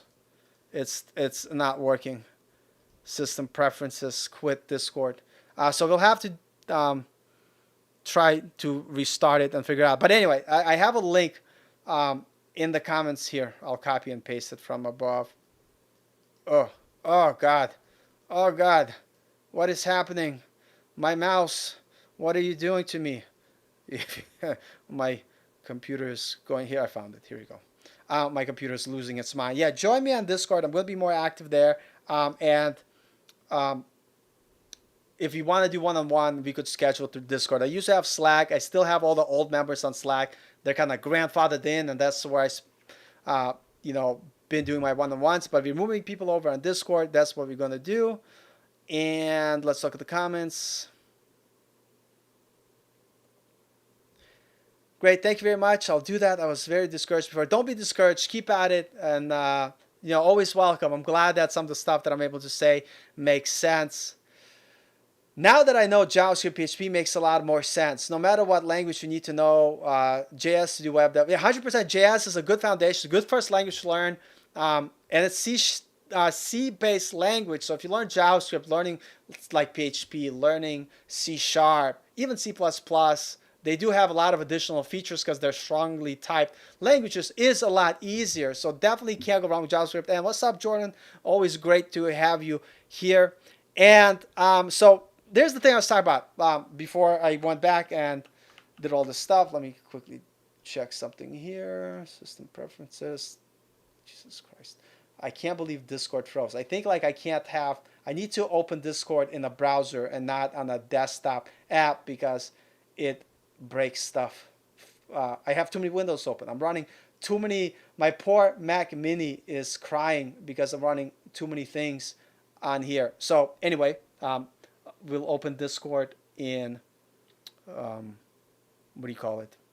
in web browser. That will save it. Anyway, the thing I was talking about, coming back to this idea of do research, find out what tech companies are using, and make sure that the project that you're working on, that's the latest project, is utilizing that technology. And like, for instance, I opened this repo because I want to get better with TypeScript, Redux, GraphQL, because this is exactly the tech that the company is using that I'm getting hired. So I'm building a project in a tech that they are hiring for. And if they look at my GitHub, my latest project is utilizing the same stuff that they're using. So that makes perfect sense to them. They're like, oh, well, he's building things with the stuff that we're building things. So he would be a better fit for our company because he's already doing those things. And being proactive like this allows you to master or get better at least at the tech that you'll be using. So when you do get hired, you're not going to struggle as much trying to be productive. And speaking about that, when you're interviewing, definitely ask companies about their onboarding process because you want to know that they're going to be supportive of you transitioning into their workflow, their code base, because you want to know that they're setting you up to succeed and they're investing time in you because they want you to be a good developer. And that's very important. So with that being said, let me scroll here. So this project uses React. like that repo that I showed you. Now, whatever you guys want to talk about, learn CSS 100%. But CSS frameworks there for a reason. They're there to make your like productivity being a solo developer to skyrocket because you're not writing everything from scratch. So that's why I use React Bootstrap. It's like Bootstrap, but it's using React components. And I'll show you that as an example in the code. For instance, let me go here. So for instance, let me find a place where I'm using it. So this is actually the code base for that project that I'm showing you. It's probably in pages. So login, yeah, row, it's a React Bootstrap component. Column, it's a React Bootstrap component. So it just allows you to utilize components that you're not building from scratch that have styling to it. So definitely smart. And this is actually the landing page that I made so far using React Bootstrap. If you click login, it'll do that validation. Like, so you have to enter stuff. And right now I'm kind of faking the validation. And the state of this is, by the way, is living in Redux because I want like I know Redux, but I'm right now learning Redux tools. Oh my God, it broke. Wow. How did it break? That never happened before. I tested it. Why is it breaking? Ah, I see why. Okay. Look at this. Real life stuff breaks. And dispatch object is not a function. And that could be, we could figure out why the reason is. Okay, npm run build, okay. Probably because I probably logged in already before. Anyway, I'm not gonna go and troubleshoot on air, but the point is I'm working on this project. It's doing stuff. And I'll talk more about the project. By the way, if you're starting out, you're building stuff, everybody wants to be a full stack developer, but it's really hard to learn all those skills at the same time. So what I recommend is either decide I'm going to focus more on front-end development, or I really want to focus on back-end. If you're using back-end, you'll be using stuff like PHP and SQL or C#, ASP, and MySQL database, or even Node.js, some sort of back-end language and some sort of database. But if your head hurts thinking about database and stuff like that, you could start with the front end, and that's how I did it. And I actually recommend that if you guys start with front end but want to have an easy way to create a back end, and that's kind of what I'm doing for my application, is I'm using, where was I here? I am using Strappy. You could look at their quick start guide. Strappy is amazing because it allows you to build a backend so fast, like so quick, to be able to get data, on your back end. And it also supports GraphQL. So if you're like a more advanced developer and you're starting to learn GraphQL, it's an easy way to get started. And you could hook up whatever database you want, like Postgres, to it. And that's what I'm doing on my project. And so here, let me go back here. Where are we at here?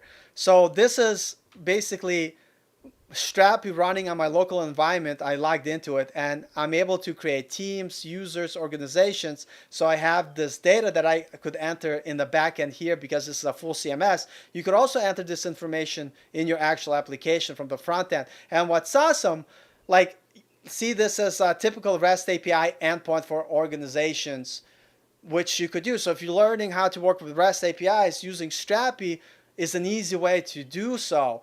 And if you're learning something more complex like GraphQL, this is a GraphQL endpoint, and I ran a query for organizations and their users in it, and that's all coming from this Strappy. See, we have organizations.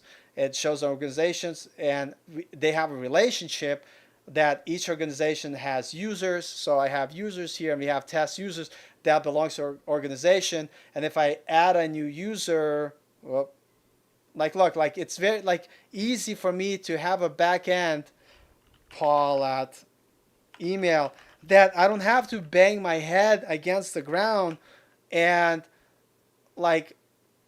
some password.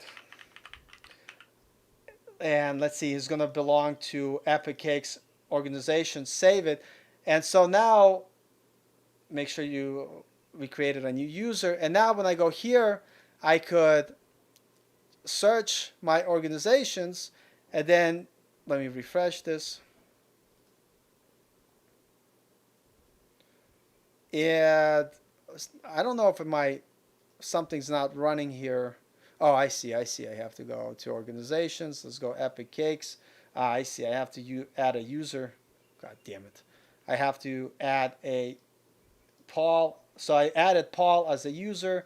I have to save. And now when I go here, refresh, notice when I run this query again, not only do you have test user, Epic Cakes, organization that I have, we added Paul. And so um, I have a working backend API that now I don't have to have headaches building one from scratch. I'm able to learn how to use GraphQL without learning extra additional stuff, because at the end of the day, I just want to learn how to consume it on my API here, and so I could focus on my front end. And so I know I had an issue that was broken, and I'm not sure why it was broken, because before it was working. And I must have broke something. But let me look quickly here. The error was, let me do this here.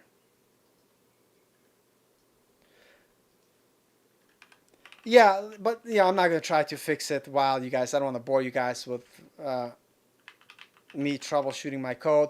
The point is that you guys work on the projects that using the tag that you're using. I did want to show you, like some of the different tag that I'm using inside the code, but I'll just have to fix the issues that I'm having and then show it to you guys. But here's one thing I show you. So I'm learning TypeScript, and with TypeScript, the beauty of it, you could add it piece by piece. So you see that this file is called app.js. So app.js is regular JavaScript. So if I wanted to convert this to use TypeScript, I would just change this to TSX. So we could see main, that's using TypeScript. And I'm not doing any typing here. Let's see if there is a component. Yeah, so here's login form TSX. So this is TypeScript, and I'm using some TypeScript typing, and this is not part of JavaScript. So if I renamed it to JS, this file would break, and I'm basically using TypeScript here. And that's the beauty that I was going to say, and I think the error that I was having was happening here, by the way. What I was going to say is that you could introduce TypeScript to JavaScript one piece at a time. I just want to share that with you just in case you're interested in any of the stuff that we're doing. But before I lose track of what I'm talking about, let's take a look at the comment section. Hey, Jordan, thanks. Always good times in live stream. It's always a good time to have you guys here. Debugging session. Yeah, I know, seriously. Like, I wonder what the issue is. And the issue could be is,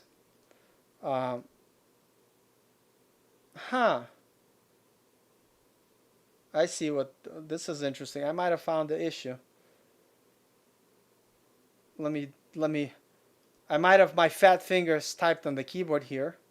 Discard changes. Let's see it now. Behind the, I should have shared my screen with you guys. Yeah, basically what happened is, I'll share my screen. I didn't test it yet though. I compared my GitHub repo. I'll see it had this. This is not what I need here. I must have somehow typed it by accident. This should be login user. And so let's close this. Let's go back to where we were running the code and see if it fixed it. It'll be hilarious. It probably didn't. But the point here, let's see here, refresh. So basically this is what happens now. When you log into this application, it has private routes. So if I try to go to home, notice how it always will redirect me to login. And the reason being here, why it redirects us to login. And again, by the way, if you guys don't understand a lot of this stuff, don't worry about it.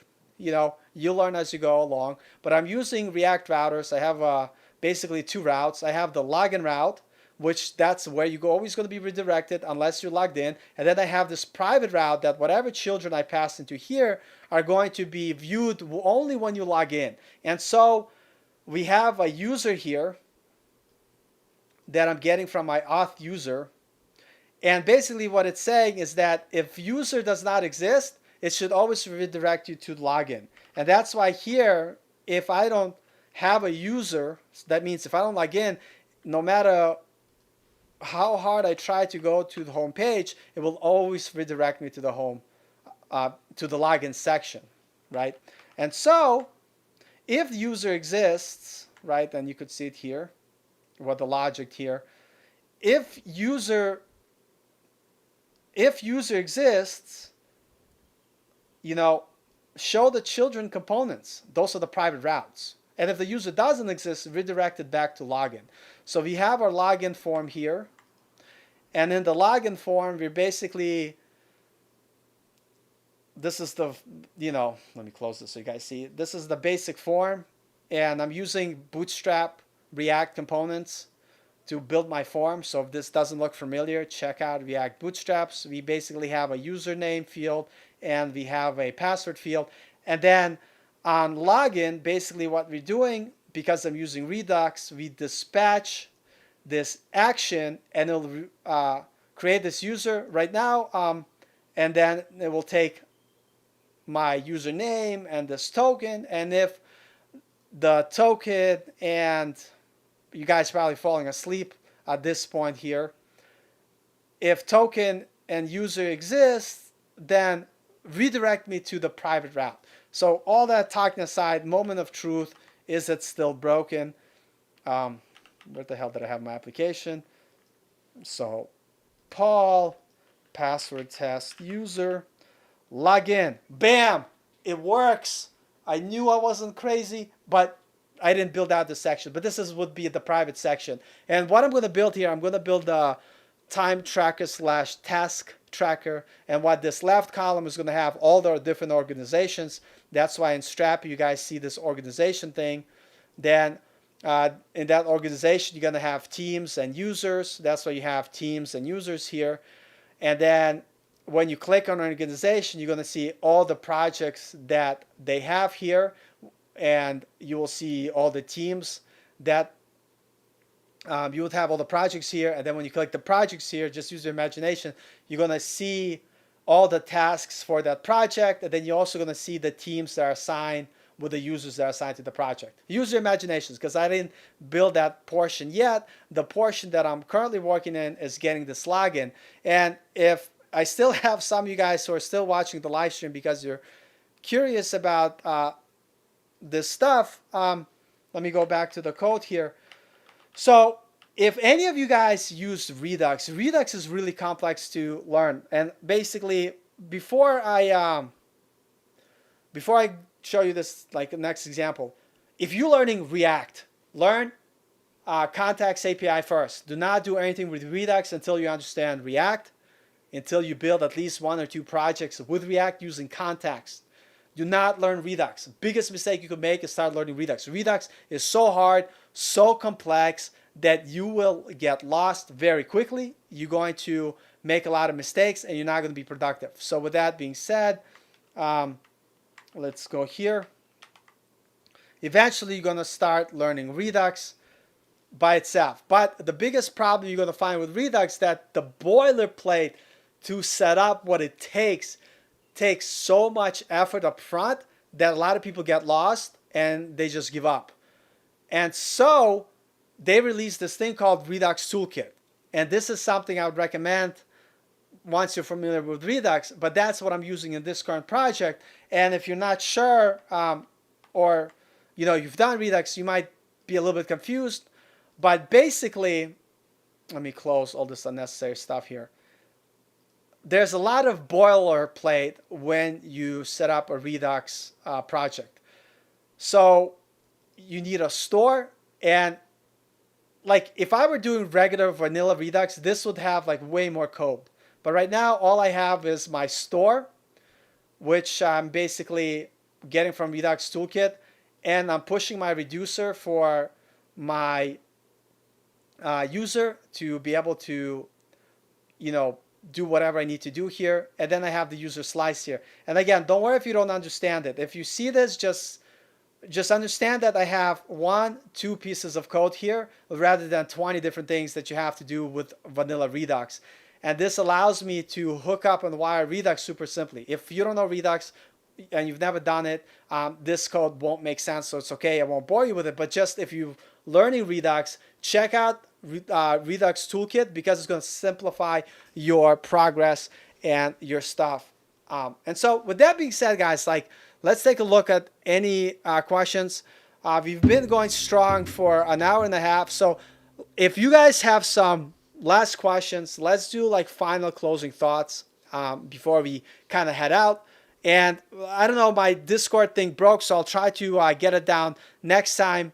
Check out like the link for Discord. Let's see if I still have it saved here. And join us on Discord. And next time, what I want to do is I want to have you guys come in live on Discord and have us actually chat, like, and show you and hear you guys, because I think it's going to be an amazing, experience for all of us to be able to ask questions in person. And I think it'll be fun. And if it backfires, whatever it is. But if you guys have final questions, anything you guys want to ask, let's do a final round of questions. And while you guys thinking of some questions to put on, and if you didn't like the stream yet, like the stream here, because at the end of the day, guys, that's how people discover this live stream. But more importantly, guys, regardless if you like me or not like me, this is what I know, and this is why I'm always amazed how awesome you guys are, because you guys are the building blocks for my God, hold on a second. Dev Mentor Live, just stopping in to say howdy. This guy is amazing. Go to his YouTube channel. He has so much knowledge. I learned a lot of stuff from watching his videos. I took personally live coaching from him to one-on-one. Amazing. He knows his stuff. So if you're getting stuck somewhere, go to Dev Mentor Live YouTube channel. He also has a website, and check it out. He's moving a lot of his stuff from his channel to his website. So, like, he has so much amazing stuff there. And if I've done a bunch of one-on-ones, by far, he's the best one here that I had experience working with. So if you need extra help, definitely go there. I'm going to tell you right now, private, the reason when I do one-on-ones, I do them free because, first of all, it takes a lot of work to do. And if I were to charge you money, I would charge you $100, $150 at least, because it's hard to scale privates. So they're not cheap, but the value you get out of it, and Dev Mentor has a really good price, by the way, is phenomenal. So I definitely guarantee you guys go and check it out. Let me actually pull up his stuff up here in 1 second on YouTube's. Yeah, check out his channel, check out his live. And by the way, if you can't afford one-on-one with him, what's so amazing what he does semi-privates. You could get a team of a bunch of people, and you can basically split the cost. So now it could be way more affordable. And by the way, if you're from another country, he's willing to do an equivalent in your currency. By the way, you're like, Paul, you're showing coding after 30. Yo, his channel is so awesome. Look who's my #1 recommendation on the bottom. Dev Mentor Live. Boom. That's how you get there. Go to my channel or just search Dev Mentor Live. He has so many amazing tutorials. He's an amazing instructor. I can't speak enough highly about him. You could book one-on-one on his website. Amazing website. He teaches you anything React related, Node related. I did everything React here. He starts here. He talks about book an appointment. An amazing guy. I want to invite him on the live stream proper. Definitely want to pick his brain. Talk about, he's got so much good stuff going on. He's been busy with doing his coaching. So if you want to get coaching, go to Dev Mentor Live. Fill out. This is big. He talks about what he does: JavaScript, React, Next.js. He actually helped me with Next.js project. He helped me with Gatsby projects. He's really big on Tailwind. He got me hooked on Tailwind. By the way, although I love Tailwind, I'm not using it a lot right now because most of the places that I'm getting jobs, they're either using Material UI or they're using Bootstrap. But Tailwind is awesome, by the way. And he gave me some good tips how to write Tailwind in your project in a way that if you do have to remove it out, it's not that difficult. And he will be, let's see here. God damn it, where's my button? And I will be posting again soon. Going to be doing some storytelling. Thank you all about the shout out. Yo, I shout out because you do so much amazing stuff, bro. And I need to have you on a proper live stream to chat with you and do stuff together because you do amazing stuff. You help me so much to grow as a developer, and I wish I could spend more time and do more one-on-ones with you as well because you done so much amazing stuff. So man, I have no problem recommending you because you do a lot of good stuff. So guys, if you haven't checked out his videos, I still go back and watch a lot of his videos. He had like an amazing video about form validation and stuff like that. So definitely check it out. Good channel. I don't even remember what I was talking about before I got this excited about it. But man, he's an amazing guy. Check it out. If you have student email account, you can use it to register student packs on front-end master for student. Yo, that is awesome. That's a great thing. If you guys have any email which ends .edu, and this is front-end masters, which is different from Dev Mentor Live. Dev Mentor Live is his own thing, but I'll give you an example. I needed to get an application because I had a student account.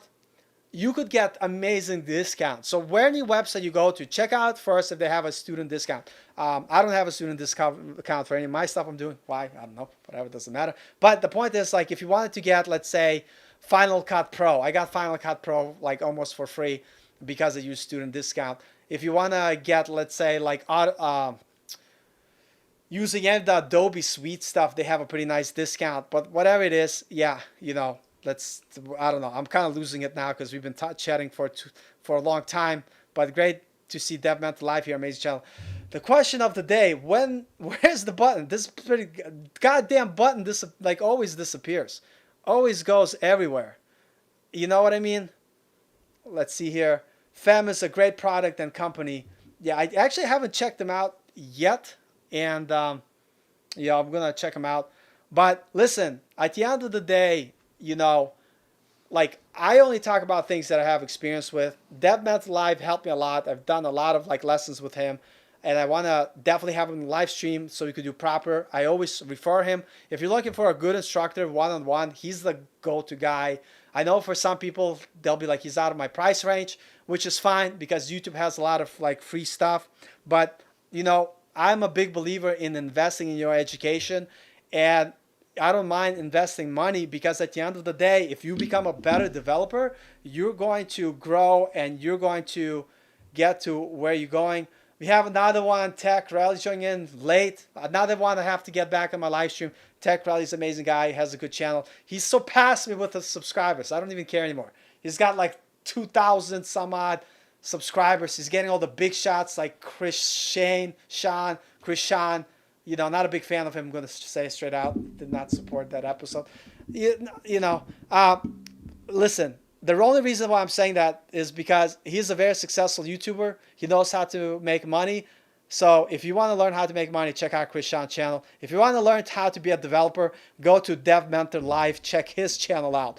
Because there's a lot of YouTubers out there that I'm like, not a fan. I'm just telling the truth. The only reason I want to be honest with you guys about whatever, like, I don't know, he might be a wonderful person. But is because I want to show you that YouTube is a huge place. Everybody's entitled for their opinion. Coding Phase, me, Tech Rally, Dev Mentor Live, we all offer something. And if the message that we offer resonates with you and it's helping you get to where you're going, use that person. It doesn't have to be me. It could be Tech Rally. It could be Dev Mentor Live. It could be Coding Phase. Whoever it is, there's plenty of room for everybody to keep moving forward. At the end of the day, my channel is called Coding After 30 for a reason. Because I want a small slither of YouTube that resonate with my message. Like Dorian channel, Dorian Codes, I forgot what his channel, Dorian Develops. I'm going to be on his live stream at some point. I want to get him on the live stream. Amazing guy. My message, like, he resonates with me because he's closer to my age. He switched to careers late. So that's how things are. You know what I mean? And so learn from whoever you resonate with. Anybody who motivates you to make it happen, stick with them. And Sean, whatever, Sean, but I don't know. I was not motivated watching his channel. A lot of the stuff that he did, like, I was like, I know what he's doing. God bless him. He's very successful. He has a very successful business on YouTube. And to me, he's a business person, not a coder. And so I don't want to be a business person. I want to be a developer. And that's why I don't resonate with his message. Someone will say, but he's a web developer. He does like, no, he's not. He's an entrepreneur who makes money by selling his merch, by selling his product, by selling affiliates.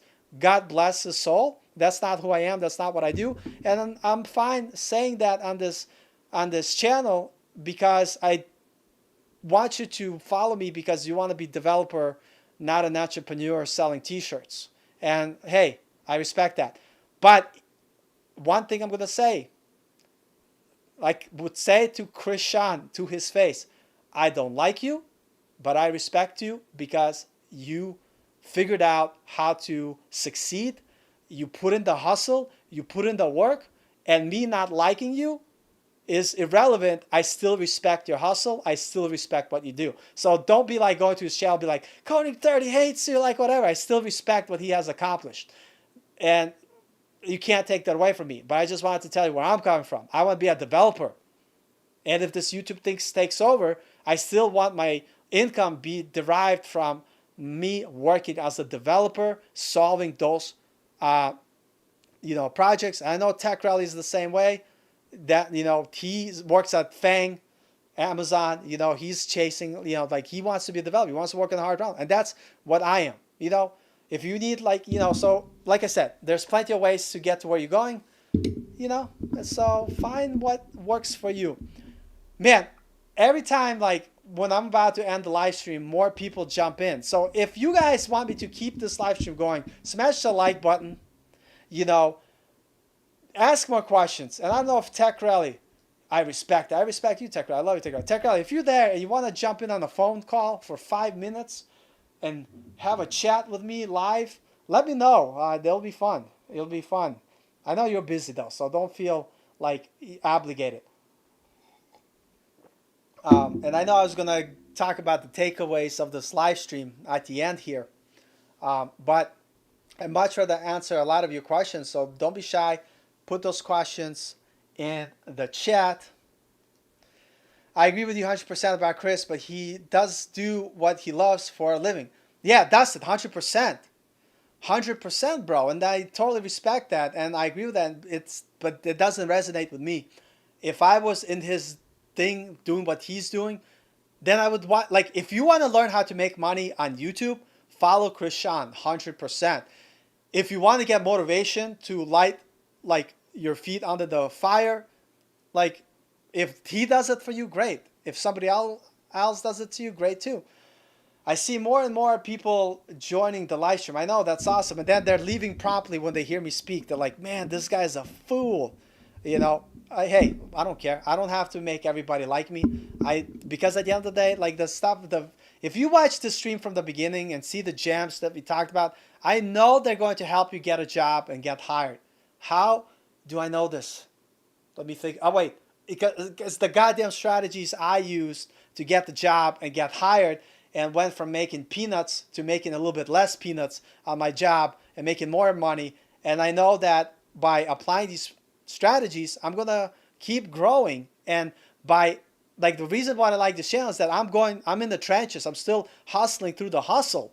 Like I didn't make it like some of these guys. I'm not Krishan who's successful making 6-7 figures. He's not making 7 figures at this point. I'm some dude in the trenches just trying to figure this game out and move on to my next job to make a little bit more money. So what I'm doing right now is the stuff that is working. And when it doesn't work, I think about it, I fix it, and this is the knowledge you're getting. You're not getting the knowledge from someone who made it, who's probably so far removed from what it's like to grind as a small guy. I'm here in the trenches working with you, so that's what we're doing. I'm going to pick on Tech Rally. What are some of the common mistakes people make? Well, if you watch the first 20 minutes of this live stream, that's where I answer it. No, I'm kidding. But I did answer that question. Are you referring to interviewing or are you referring to learning?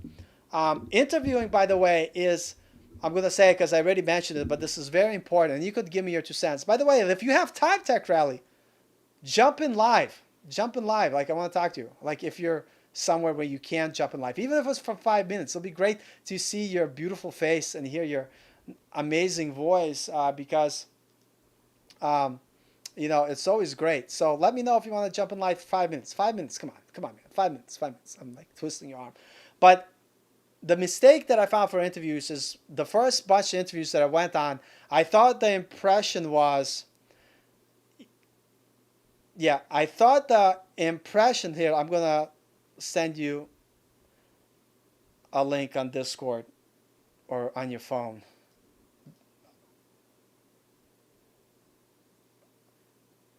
That's fine. I don't care if it's loud. The more the merrier. You could invite everybody. Um, I don't care. We want to party hardy. Like my Discord crashed. I'm trying to send you a thing on Discord. It's not working. We're about to have Tech Rally here. On this live stream is going to become so epic because Tech Rally is going to be here. So I'm going to have to, because I'm going to send to your message on your phone to have you jump in. Tech Rally is amazing. Love the guy. Always great times. And I sent you a link to your phone. Let me know if you got it or not. And then jump in when you can. But here's, like, like when you're interviewing, this is the mistake, answering the question before Tech Rally jumps in. Remember that it's not a one-way conversation. Yeah, thanks. Get those watch hours up. So it's not a one-way conversation. It's you need to understand that you should ask questions. If you stay silent during an interview and don't have some questions that you prepared that you could lead and then transition and talking about your skill to showcase that you're the right candidate, if you are sitting silent like this and waiting for them to fill the emptiness, they're going to ask you some crazy algorithm question or some weird question that you're not prepared for. And so be prepared to answer, like to ask questions. And the interview that I had, I talked 50% of the time and I wasn't surprised. Maybe even 65 because I had good questions that I was able to pivot on and talk about my skill set, my strengths, and how much value I bring to the company or to this potential company that makes sense why they should hire me. It went pretty well. And I think that's one thing you guys should be kind of mindful of, this idea of like, be prepared to answer questions. And one question that you guys should always ask, because it'll save you a lot of time, because it will set the expectation, ask about the onboarding process when you're getting hired. And we have the man, the legend, the man that needs no introduction, wearing New York Yankees cap, smooth skinned, soft spoken, most handsome person ever, Tech Rally. Can you hear me? If you can't hear me and I just did this huge introduction and you missed it, I don't care. Everybody else heard it. Are you on, my man? Can you hear me? I can't hear you. I can't hear you. God damn it. No, I can't hear you. It's like the same problem I had. Oh, wait. Hold on a second. Hold on. It says muted in sound levels. Oh, shoot. It's my fault. My fault, brother. I'm sorry. Wait, hold on a second. No. Yeah, can you say something? Hello, can you hear me? God damn, it's my fault. I should have made fun of you and you wouldn't be able to like defend yourself like I wasn't able to defend myself on Coding Phase. Yeah, what did Coding Phase say about you again? Like you're exploring the delicacies of Vietnam or something? Listen, it was pretty good. I hope you heard my introduction. I think it was pretty accurate. I did not, unfortunately. Oh, you're going to have to check it out. It's pretty epic. Yo, how you been? How I you can't doing? stay for too long, but I just wanted to show my 5 support minutes. to my 5 main minutes. man, Coding 5 After 30. 5 minutes. He's legit. You know, I mean, I always love your channel, man, and I think we have a lot of similar vibes, which I really appreciate. Yeah, and, you know, yeah. How's it feel to be number one, best? Well, compared to my channel, like you surpass me in every possible way on your YouTube channel. I don't think I'll be able to catch up. I don't think I'll be able to catch up. What's up? I don't think I'll be able to catch up. I think. Nah, you'll definitely catch up. You'll definitely catch up. Like once, I feel like once you hit the 2,000 mark, it's gonna be like, yeah, just like coding. You know, when you get that first job, it's gonna be like at that next level, the next level, the next level. So. Yeah, no, for sure, and I'm hoping for it. But at the end of the day, like I just want to become a better developer. So yeah, we were talking about interviewing, like for the 5 minutes that you have here. So I've been being proactive in asking questions in the interviews and having those questions that I prepared the night before with the idea that how can I pivot to talk about myself in a way where it shows the interviewer that I'm the right fit. And for me, it has been working well. Have you experienced something similar to that, or any, like before you go, any like tips that you would give from that standpoint when interviewing and being part of the conversation in the interview? Yeah, I think for me, it was all about preparing my stories. So just how each event in my life really changed how I see code or how I am as a developer, or what is it going to be like working with me, right? And how I Yep. think about solving problems. So I think that's super important. That's something I probably really neglected when I was Same, interviewing. same. Um, when I was interviewing, right when I started looking for jobs, and I just thought like as long as I know how to code, they'll hire me. But there's still that whole like culture fit, or is he a guy that we want to hire, and Son. all that jazz. Yeah, Sorry. So, yeah. I yeah. think you need to raise that. Yeah, I know. You're Yeah, taller a than little I bit. am too. Like, like Jesus This is the Christ. difference Always between the alpha. 2,000 subs and then the That's 18, so 19. true. So true. It's just small enough. It's so true. But the thing that you said, having a story and like the way you kind of talked about it, like I'm assuming that you also had a lot of these like soft skill type of questions, like what is your biggest weakness story prepared? Because when I had few interviews initially, questions like what is your biggest weakness like literally would freeze me, and I think Mm, like you said, having stuff like that prepared is super important. And I actually practice talking in front of the mirror, yeah. weirdly. And people be like, that's dumb. But when you're at the interview and someone asks you a question and you at least rehearsed it mentally, you know Hmm. what to say. Yeah, and I think companies kind of don't really ask you those type of questions as much anymore, and they're more trying to give you these situational type questions, like, well, what would you do in this situation, or like, can you share me an example of what you've done? And I Yeah. like to use the STAR method, and that's been really helpful for me. Where you describe the situation, T, you describe the task that you did, result R, oh sorry, yeah, sorry, S is the situation, T is the task, A is the action, and then R is the results, right? So it's like if you keep it within that kind of structure of like describe what you needed to get done, describe the task, describe what you specifically did, and what were those results. And if you could show numbers of like displaying what you were able to Right, accomplish, right. like I increased productivity by 10%, or I increased performance by 10%, they love that kind of answer for And sure. the one thing that you're saying I, Mhm. and where normally that's like there's no I in team, Hockey. but in interviewing, if you use things like we as a team or we as a group, that's bad. And like I actually had a recruiter tell me like you need to say I did this and then following Hmm. the start method that you recommended. And it's not that you're selfish. At the end of the day, you're the one who's getting hired and they Hmm. want to hear about what you did. So yeah, I worked on the team, but like I did this, I increased my Right. productivity by this, I blah Right. blah. You need to not be shy about showcasing what you accomplished. Right. And so Right. I yeah, got so a that question for you though. oh damn son. I I think a lot of people want I know you talked about in your channel or in your video right now about how you are a channel that's focused on becoming a software developer, and this is your like software developer journey and everything. And you kind of noticing, I don't know if you notice it, but I've been noticing some YouTube tech channels or YouTube coding channels, they quit their full-time job and they kind of go into their like full-time independent business owner and all of that stuff. Do you feel like being a software developer, there is that burnout after 5 or 6 years where people just don't want to be software developers anymore? No, Like, are we selling a fake dream in some ways? no, I don't think we are. I think it's just like Yeah. there's some people that are naturally more entrepreneurial than others. Like because Yeah. like if you're not entrepreneurial, like I hate to bust anybody's like bubble or dream, you're not gonna be the next Krishan or next whoever because you don't have what it takes. And those skills, like you have to like build them. Yeah.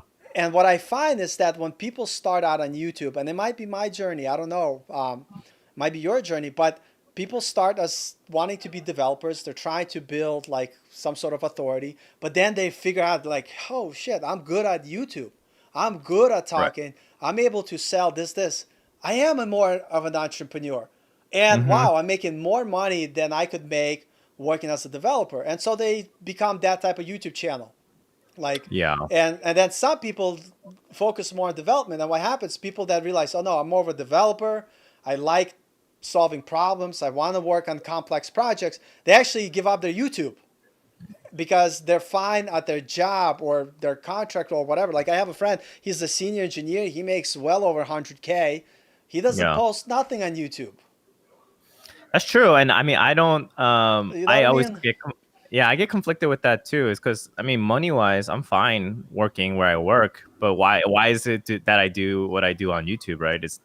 And I think I've been trying to figure out the why as well. And I kind of know what my why is. It's like, it's very similar to yours. It's helping people and aspiring developers break into tech, right? And so if I could give you some tips and tricks, that's really important. But sometimes, like, we don't have. I would admit, like, no, both of our videos, we don't have any like special B-roll or anything like that, except that one time you made that video about you in the pool and you're like, Yeah, yeah, yeah, yeah, here my garage, yeah, Ty Lopez style. yeah, yeah, yeah, yeah, yeah. But that was That a was in parody Thailand. nonetheless. That's awesome. Yeah, No, but I completely agree. Like, there's nothing wrong with just being a software developer. yeah, I think people should understand that. Yeah, but I yeah. think people see like YouTubers quitting and they're like, wait, the software development suck. It's like, no, that's not the case at No, all. no, It's they just, just got. it's a Yeah, great job. yeah. You It make is a a lot of great job. money, and you might get burnt out a little bit, but what kind of job doesn't, right? So So I was thinking about this. So my goal for my YouTube channel, I'm kind of like because I have a taste of it right now. The only like I only have half the taste because I'm not making money off YouTube. But my same. ideal situation, because right now I'm working a contract gig, which is like amazing hours. Like I could work at like 5 a.m. as long as I meet the Hmm. deadlines. That's perfectly fine. So I realized my dream job is not to be the next Chris Sean, but to be the type of developer that is making some money off YouTube, that I'm able to pick and choose what contract roles I take so I could work on the stuff that I like. And I think for me, that would be the ideal. Work a contract gig that I like and have this Hmm. YouTube thing where I'm able to make some money, where between the two, I'm able to pick and choose what I do. Because here's the thing that a lot of people don't realize: to be a full-fledged YouTuber, that's a certain grind, because when you're at the level of Chris Sean or whatever, he has to make certain content because he knows it performs well. I don't Yeah. want to make that type of content. I'm going to burn out. I'm not willing to put in the work he puts in to constantly put content that ranks well, but I don't feel good about. I might Yeah, should do like half yeah, and you become half. You know what I slave to mean? the algorithm, right? So Yeah, like, yeah, exactly. That you become like that's what you do because you go. That's how you make the most money. You know what I yeah, mean? And so yeah, I agree. So yeah, I don't so think YouTube is gonna really love us for what we do, but hopefully the people that are subscribed to both of us, and I think both your subscribers and my subscribers should follow each other, hundred um percent. because I in some regards I feel like we have very similar message, and I maybe we'll build a course together in some one day, something We that will be should, we like the should, we should. Yeah, true way to like land that first job. And I think there could be so many different ways. I think you have some expertise in the freelancing route, and I have some like beliefs in what knowledge and skills can help you get that first position as like working at a startup or whatever. But ultimately, do you ever see yourself wanting to work at a company and then like non-contract role, or do you kind of like that contract niche like I freelance do contract independent? Yeah. niche the most, but I Hmm. will work at a company. I just interviewed with one. I actually want to work there, Hmm. and I did really well on the interview. So it'll be kind of cool because they're doing like cool stuff, tech that I like. So I don't mind. I just, as long as it's remote, I'm not physically gonna go anywhere. That for me Hmm. is a deal breaker. So the Yeah. reason why I quit my job, one of the reasons, my boss is like, oh, everybody has their COVID shots Oh, now. Let's come back to the office. I'm like, all right, here's my 2 weeks. There's also other underlying reasons, but yeah. to me, that freedom is important, and that's why, like, that's what I want. But for somebody else, it might be uh, different, and Yeah. yeah. So Yeah, you know, I mean it's a tough one, especially. I mean, with at least the YouTube part is we kind of we joke around with the subscriber count and stuff, but sometimes the message that we is sometimes the message that is actually having the most impact, no one will ever see because we don't have that audience. Right. You need that But reach. yeah, in some you kind of have to play the algorithm, and hopefully after you play the algorithm a little bit, then you could provide the actual value, right? And that's kind of what I'm like learning a little bit, but at the same time, rather go slow and just have a small. I love your community, by the way. You have such a great community. People are Well, it's the keeping same each other community you accountable. have. I pretty much No, I'm stole saying on all the Slack. Yeah, guap. except you stole DJ Norris from me. He's my Listen, moderator. I'm gonna he doesn't moderate my shit respect. though, so whatever. He answers a lot of questions though, so I think that's pretty cool. But Yeah, no, yeah, yeah. I think no, this is a really good topic, and I'm sorry I like missed the first part of your stream, but Oh actually no, kept no, it. no. What are you I talking kept about? it This is on. I kept it fine. on my phone and just was like because I had people over. I was like, I'm just That's gonna leave fine. this No, no, on. you gotta Raise his socialize. You watch gotta do hours. fun, dude. I Gotta totally get that know. Yeah, monetization up. yeah, yeah, yeah. Soon, soon, soon. No My man, no, tooth, I'm happy for 25 you, man. cents, dude. 45 cents. 25 cents. Yeah, no, no, it's good. But I was gonna say something about like so. There's certain channels that I stopped watching. Like Chris Sean is one of them. Then that other guy, that blonde hair kid, always has drama. What's his name? YouTube Nick channel. White, No, does Nick White have drama? No.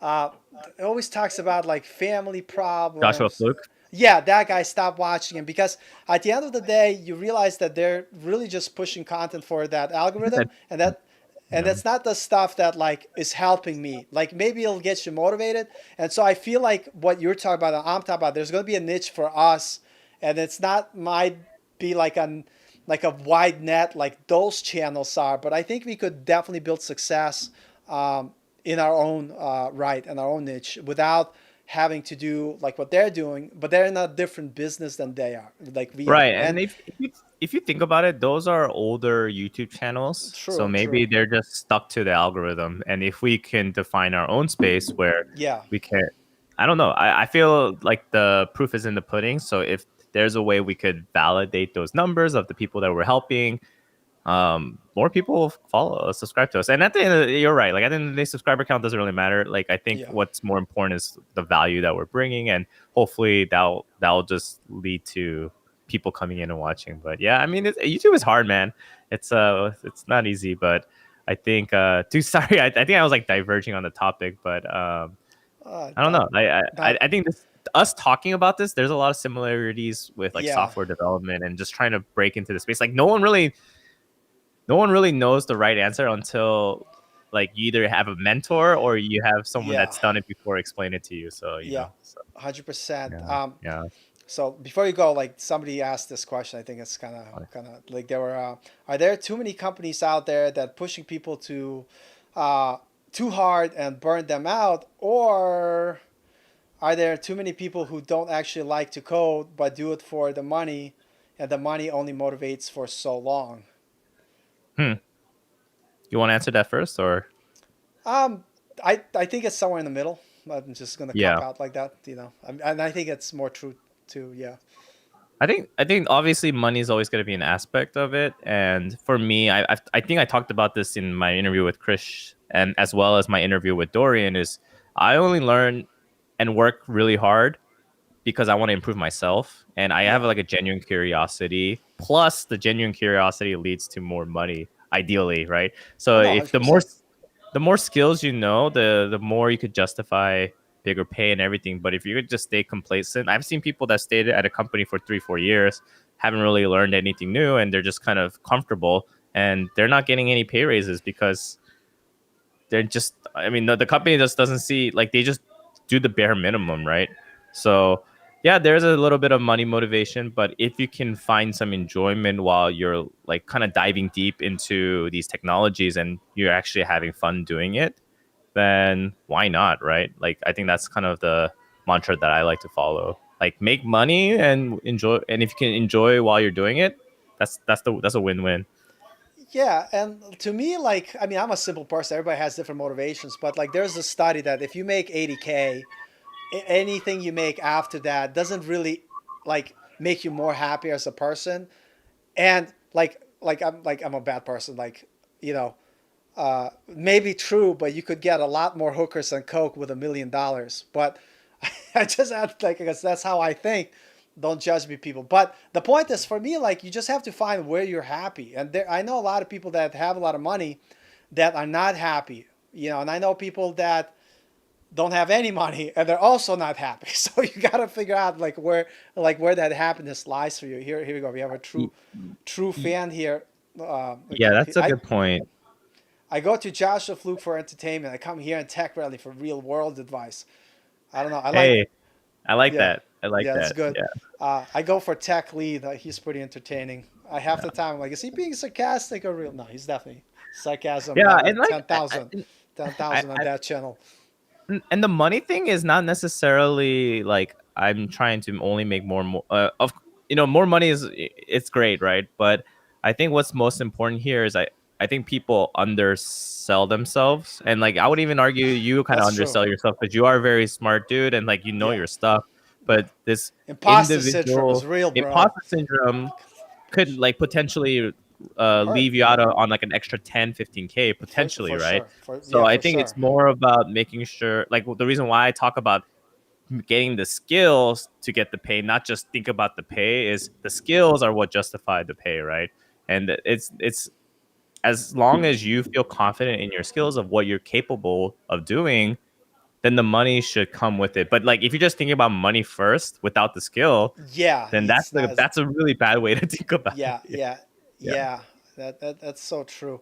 But anyway, I don't want to keep you like from your nice fun that you're having there. So whenever you want to head out, let me know. But yeah, no, because I could talk for you for like with you forever. Like I really like you're just Yeah, a man. cool We kid. You should know what I mean? Yeah. yeah, actually I was talking to Joe yesterday on the phone, and I told him that he Oh, needs to get you on, I was and talking like to Joe on the phone. Oh my god.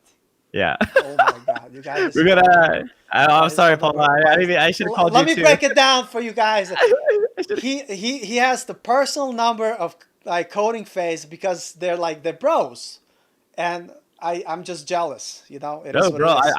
I It is plugged what it you in. is, I said you need to get him on your live stream, and he said, dude. "Yeah, he's definitely gonna hit you up." So, Yeah, yeah, um, hey, don't say yeah. I didn't help out a Listen, I friend used to here. talk to him about Connecticut and his comments way before like anybody. I'd be like, bro, like what are you doing in It's Connecticut? cause I'm from New York, bro. It's Yeah, cause I'm from New York. I know, You I gotta have know, those I roots know, I somewhere. know, I know, I know. Yeah. It's a funny story about the Yankees. So, like, I used to be married to this like Mexican chick. She was fucking awesome, and she loved the Red Sox. Just loved the Red Sox. No, I'm sorry. Let me back up. Yeah, whatever. For the sake of the story, she loved the Yankees. That's how long ago we were married. I don't remember, but we were at a Red Sox game versus Yankees. We're in Boston, and she's like bad mouthing Red Sox like you wouldn't believe. And on both sides, Red Sox fans. And I'm like, I've never been so scared in my life ever. I'm like, no amount of martial arts will help me. We're going to get killed today. And she's like, fuck it. She had like a trash mouth. She's like, and speaking like Spanish, like, I'm like, God, Lord. I'm like, what are you doing? I want to live. I want to live. I don't even like baseball. I just It's came like here because you like baseball. But no, she my actually husband's gonna kick loved all your Yankees. ass, all your Yeah, butts. it's a lot of people. She loved the Yankees. That's how much I like baseball. I can't even keep track of who she liked. No, she definitely was a Yankees girl. But like, yeah, we were Oh, in like Boston, and I was like, oh my yeah, man. god, it's gonna get Hey, killed. before I go, I think Dustin Devins has a not a question, but he has a comment. He says about the 80K now thing. Do you see that? Yeah, hold on a second. Yep, I'm over 80K now, but my job sucks. I love learning code so far, and I'm looking at taking a pay cut at least up front to do something I enjoy. Yeah, I was gonna say, 80K, dude, you Jesus should get a pay Christ. increase, man. Just go for the just if you feel like you've learned a lot already, look for something a little higher. Don't look for something lower. Look for something higher because if anything, a company is trying to poach you from your current company, and that's kind of like the mindset that a lot Yeah, of these companies are viewing someone that's already employed. It's like, how do we yep, lure him out of this yeah, company?